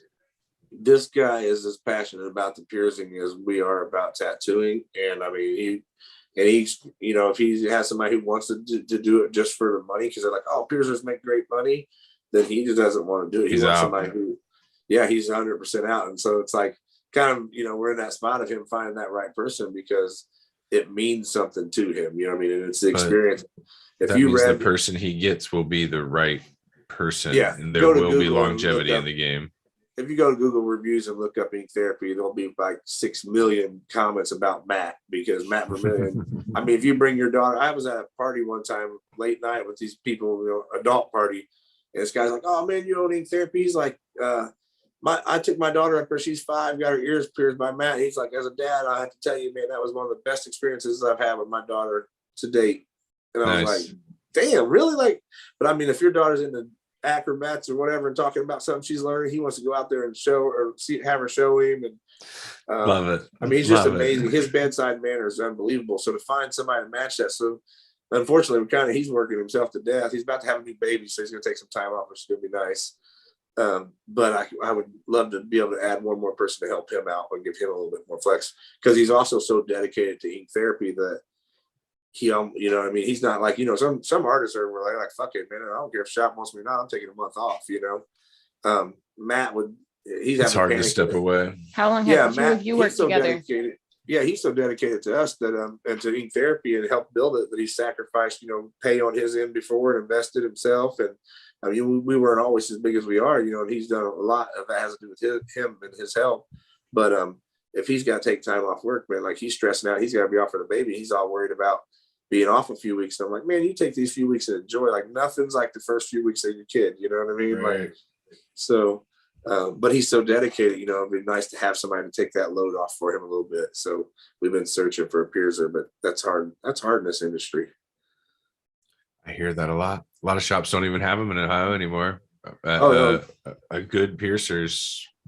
I mean, I kind of feel like that's how it should be. It's so much more invasive than tattooing, and there's so much more about the anatomy that you have to learn to be comfortable with it. And some people just have a knack for it, and some people don't.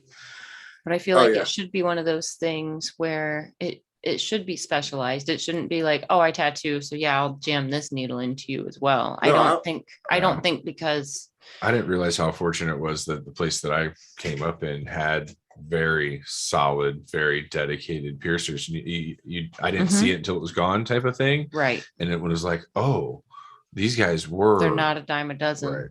Well, yeah, and you know, not only the piercer, but then you know the quality of jewelry. If you have a quality piercer, the quality of jewelry that we have to use, so the cost involved in that. So I mean, I've had many shop owners call me and ask me about it and try to get started, and then just be like. And when I was going around promoting Indie Tattoo Expo, I would drive the shops 2 to 3 hours away and walk in, and there'd be Matt Vermillion ink therapy cards in there, and I'm like, what? They're like, yeah, we don't pierce anymore. We just send all the piercings to Matt, and I'm like, we're freaking 3 hours away. And it was just impressive how many shops I walked in that had a Matt Vermillion card sitting there, you know, and they just like, you know, people like Adam Stoner owns Remorge out in Franklin. It's a probably maybe an hour and a half drive, and they just literally send everyone to, you know, to the ink therapy. So like, and that's why I feel bad for Matt, even as on a regular work day. I mean, he's 25 to 50 piercings a day. That's insane. That's a Wow. lot of piercings. If anybody who comes and guest spots at the shop as a tattoo artist on the weekend is like, what the fuck? Like you, That's like, outstanding. It's insane. And a Monday, it's crazy because Fridays and Saturdays are crazy, but Mondays are it's insane. And it's just like, what in the hell is going on? You know what I mean? And that is back to back, eat lunch, back to back. Sometimes no lunch. I mean, the dude is. That's insane. And you know, and think about like how many personality changes that is, and how many. And he has his days, I'm sure, here and there. And like I say, 99.9% of people love him because he can just turn it on. You know what I mean? And but then you'll get that one person that's like, yeah, that Piercer's a dick. And it's like, no, he's just forward with you. You know what I mean? Maybe you needed a dick. You're right. You know, we use quality jewelry, so it's costly. You know what I mean? People sometimes think he's being a dick because the jewelry costs more than they're willing to afford. It's like, it's not expensive. It's just more than you're willing to spend. You know what I mean? Just because there is a cheaper alternative does not mean that it's correct. I mean, we've all bought stuff from big box store and taken it home and been like, man, why is this just not exactly what I wanted? And it's junk and fell apart. So, I mean, it's the same idea. Why would you want something that you're going to put inside of your body that is less quality or inferior material? I don't know how to express that, but like, that makes no sense. Well, you know, someone is recommending a product and they're the professional. Listen. Yeah, and you know, that's when when I first opened the shop, I didn't know that much about it. I mean, I'd had piercing had been in the studio here and there with me working. So I became an APP member, and I went out to all the APP conferences for 6 years and took all the courses and learned about all that so that I would understand why the cost was there, be able to explain to customers, help Matt with it, try to understand a little bit better. And then it was crazy how many tattoo shop owners and stuff don't want to be involved with that piercing. And then the cost side of it is why too. I realize after now that I'm sitting there with the overhead of the cost. I'm like, oh shit, no wonder they don't want to, no wonder nobody wants to put out this kind of money. Cause you know, you gotta have a ton of that in the back stock, and then you gotta have just as much up front just to look good, but cost you, even though it's got to sit in the case. And it's got to sit in the case. Yep. Yeah, they don't sell like a fake version of it to sit in the case for you. You know, that would be fucking sweet though, wouldn't it?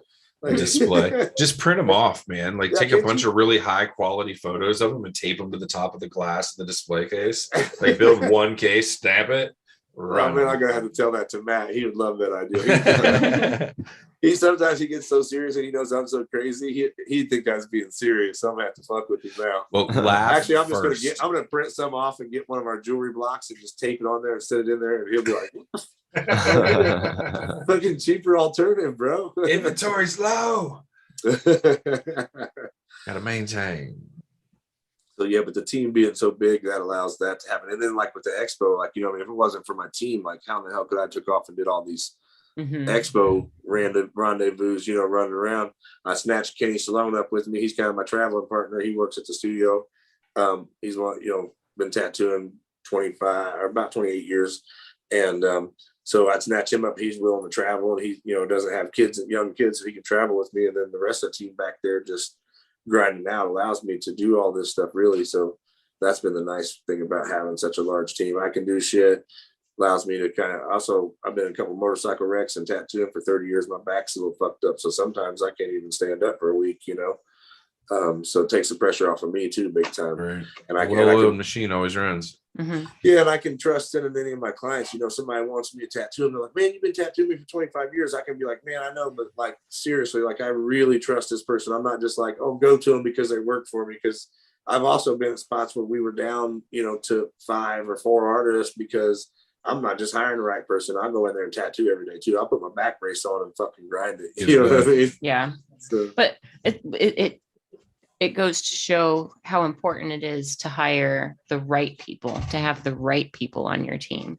You know what I mean? To like, it's better to have a small team than have a big team of the wrong artists. Yep. Or a big team of personalities that clash or butt heads. Like if you're going to have a big team, it's so important to like truly curate a team of personalities that work well and complement each other. Part.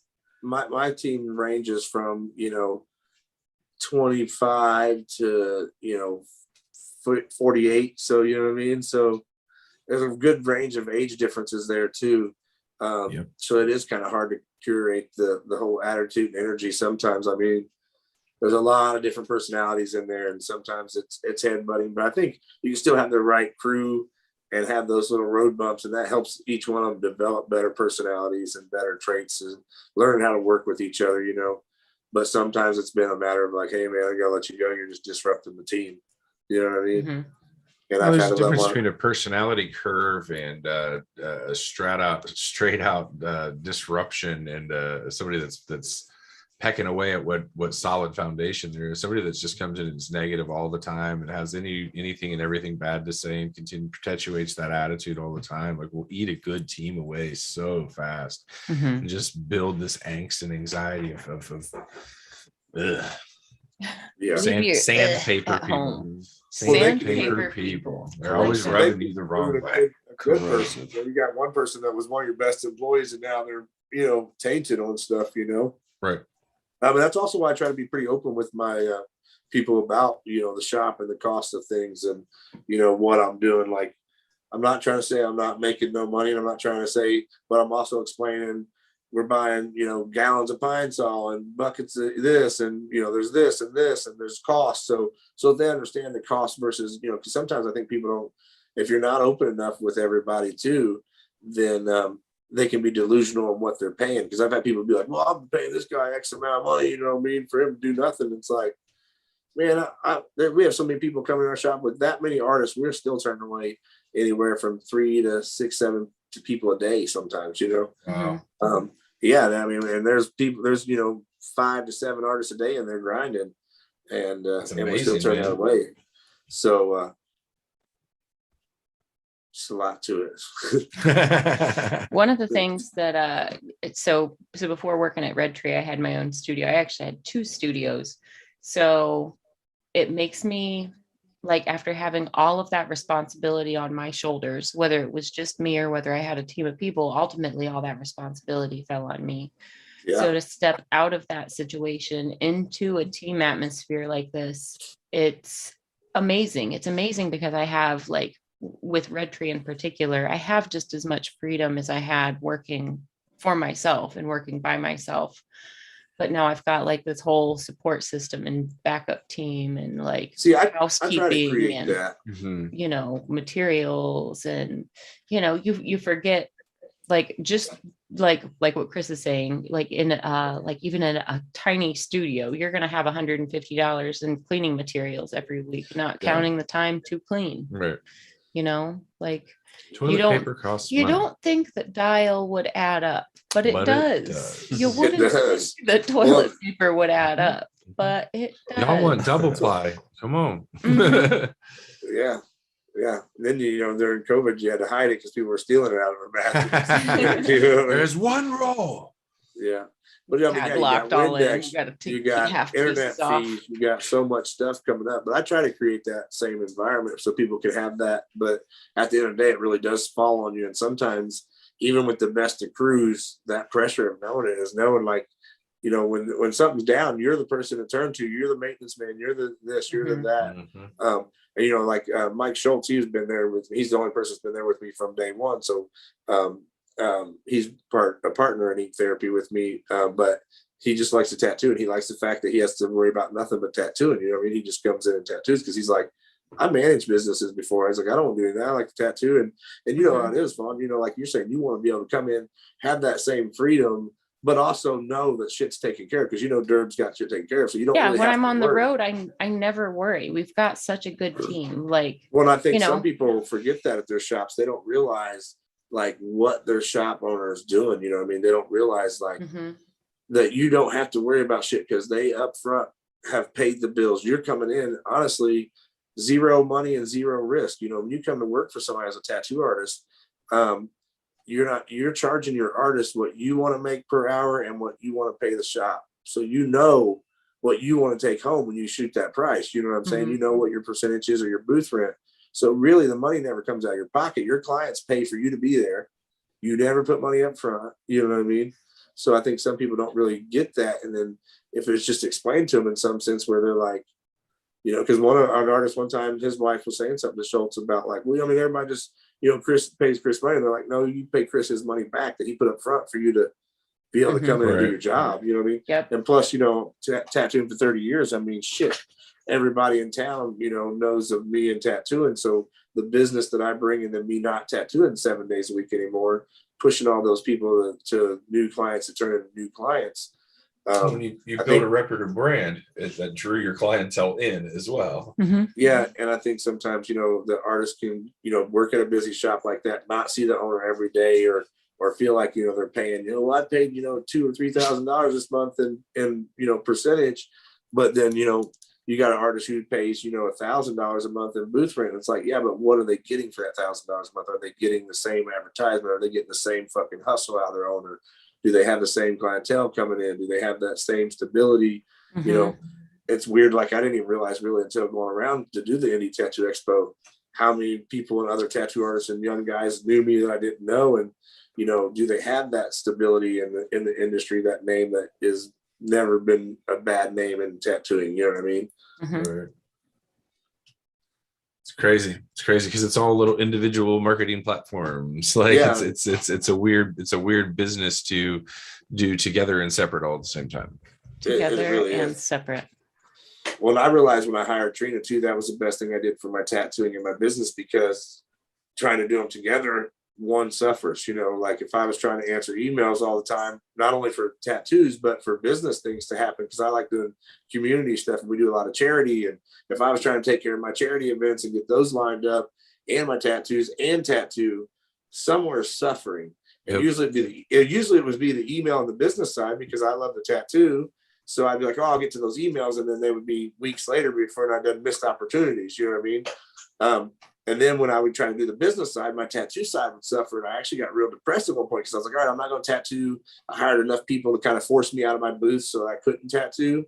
And I didn't have a space, you know what I mean? I was like, fuck it, I can only work on his days off. And that's still where I'm at. I can only work on his days off, which is great. And then I work at nighttime, like I say, when the studio's closed. But I started just trying to do the business stuff myself. And then I was like, this is almost depressing because I've been tattooing since I'm 15. Here I am, you know, in my 30s, late 30s, and I'm trying to not tattoo daily, like something I've done daily for so long. It's like pulling part of my soul out. And, you know, and then my mentor, he passed away. I mean, his daughter were kind of getting close. She was doing some stuff, and I'd known her since I was a kid. And she started doing my books, and then it was like, hey, I can do more. And I was like, fuck yeah. So kind of letting it go. At first, it was kind of weird, but now she just 100% trusts her. I tell everybody I trust her more with all my stuff than I trust me with it. You know what I mean? Yeah, that's That's a good manager, though. Like when it's that person that you can. Here's the thing: anybody that you want like working for you closely like that, when you walk away, you want to know that they're going to think like, how would Chris want this done? How would Fawn do this? How would Chris want this done? And then that usually answers all the questions the right way. Like, but that's a lot harder to find than you would imagine. Like, that's, that's the really key to a good personal assistant is how would Ben want this done? How would, well, you know, that's how she became my, you know, with the expo. That's why, you know, me and Trina just became partners because she managed the shop so well. And I'm like, look, I know you're going to be doing a lot of this part of it. So how about we're partners at this. You take care of this and I take care of this. But she, you know, then when we had Brittany on, we had, you know, her and Brittany, and, you know, we'd sit down and was like, look, you know, you guys are doing this. You guys are going to be doing parts of the expo for me. She, you know, Brittany just works for us as far as that. Trina is actually my partner in Indie Expo. But I was like, if you road bumps like it's just you guys curating my story and let me put this together. And, you know, Trina knew that from the beginning because she was like, she didn't even want me to kind of bring her out. And I always push her name out there because her dad brought us in, and she's like, you know, she's not a public person like me and everything, but realistically, she's what makes a lot of stuff happen. But she's like, it's not, you know, I might make stuff happen here, but it's happening because of the time and work you've put into this industry, you know, and unfortunately, you know, me doing it and taking it over like that because of that and realizing that punch had ruined some relationships with people that I previously ran shows with and stuff. But, you know, it's really like trying to say, like, I'm only backing this because of my name is in the industry known for the consistency of it, you know. When you do something right, it doesn't go away. But you gotta leaving a trail of like leaving a trail of excellence. That's what I was gonna say, but I was like, I'm gonna see where she's going. leaving behind a trail of excellence. No, like just setting high standards for yourself and then finding the right team to help you achieve those high standards. It's easier said than done, and it definitely takes years. Like you don't meet and find those connections overnight. You know what I mean? Like sometimes you get lucky and you just happen to have all these people in your back pocket, like from day one. But most of the time, like the really good beneficial relationships develop over time and through trial and error and through like working with the wrong people before you know what you even want in the people you're working with.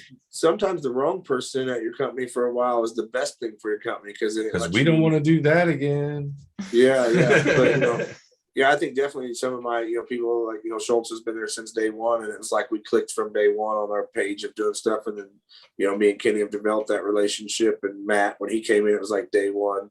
But some of them was like, man, I thought, man, this dude and me are not going to make it. Now he's one of my favorite people. You know what I mean? And so you develop that kind of attitude with each other. And you know, I don't think there's anything wrong with having to build it. Sometimes you know, you go through the wrong people. And I remember the first time somebody left, I was kind of distraught because I'm like, damn, man, I thought I built this studio like awesome, like making sure everything is not what we hated about other studios, you know. And somebody left, and I was kind of distraught. And then this lady I know, she was like, well, that's the best thing could ever happen for your business. I'm like, how the fuck's that, Jules? I'm like, I'm down a guy, I gotta pay rent, you know what I mean? Like, and she was like, just watch, over the next month you'll learn more about your company than you ever will. And I sure enough, it was just like, wow, really? All that was going on, you know? Like, so pretty amazing. But so I still appreciate all of them. It's already almost 2:30. We have shit. only gotten through like half of our tattoo collecting questions. So that means we're gonna have to have Chris on again. But I'm bum. Would you be down to join us again sometime over the Yeah, next few definitely. weeks? Awesome. Definitely. I'll come out Awesome. next time and sit there in person. And Oh hang out. man, I would love it if you did. My table accommodates too, sir. Yep.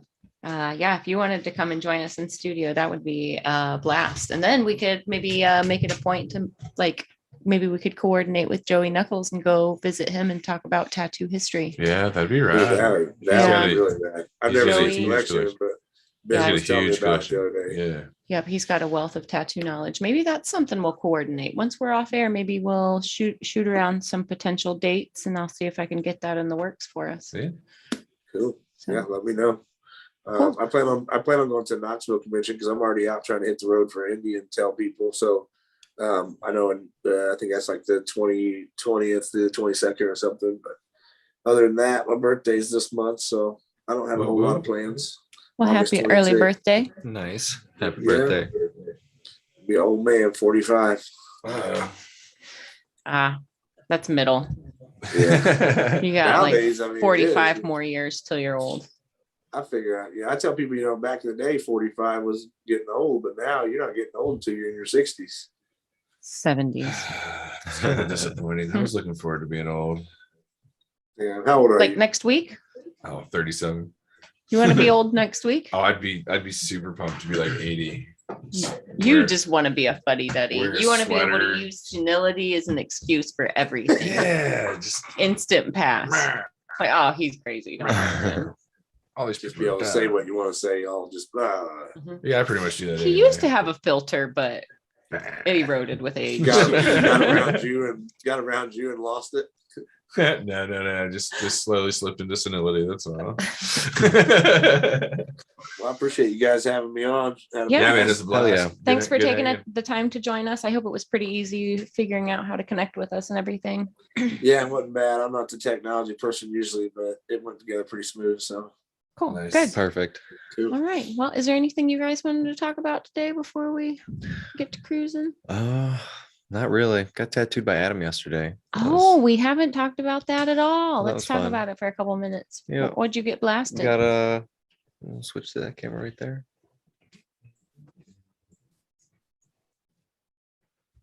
But I forgot I was doing that for a second. Sweet. probably can't get a great look at it. As far as I can come with that one. But yeah, so yesterday we basically this whole line from back here to right here. Damn. See if I can get a Filled good in angle some on get a good color. angle on that. Yeah. So yeah, basically this whole area was pretty open and we got all that done. It's really coming together nice. Damn, how long That did you like sit there? orange glow looks great. Yesterday we probably did like four hours. Wasn't anything too crazy. We've probably got a good 4 or 5 sessions in so far. Not bad for a The sleeve. Scab Wizard. I mean, it's Yeah. amazing. No, he's killing it. I love it. I love it. It wasn't too painful, but the elbow was funny. The elbows are always funny. Yeah. A lot of blast in the elbow yesterday. So we're gonna work it out. I talked to Adam yesterday. We're gonna work out the details. He's gonna join us for our 50th. Oh, okay. Yeah. Perfect. So we'll have Adam and we'll be able to fangirl or fanboy out all day. Well, perfect. That's awesome. We'll probably get Good a to few hear. other people to join us, but Adam's definitely in. So we'll probably just talk about like maybe some of the favorite topics that we've had over the last like year of doing this. Mm. We'll probably look at some of our favorite tattoos and just talk about inspiration, all that. I'm excited. It's I gonna feel be a like good just having show. like a crazy episode where we can just like I'm sure. catch up. I'm sure we'll talk Yeah, about aliens. just catch up about everything, you know? Actually, Adam has done some serious homework. If we get Adam on the show, he's gonna school Yeah, we talked us. about it for a while yesterday. He's gonna school us. I thought So, I knew a lot about it. yeah, no, he dove deep. He dove deep down the rabbit hole. I like rabbit holes. Yeah. So, Yeah. all right, guys. All right. Well, until next week. Thanks again, Chris. Yeah, We'll thank talk you to you guys for guys having me soon. on there. I'll Yeah, see thank you, guys soon. Lauren. Take care, brother. Bye. See you guys. Till next See ya. time.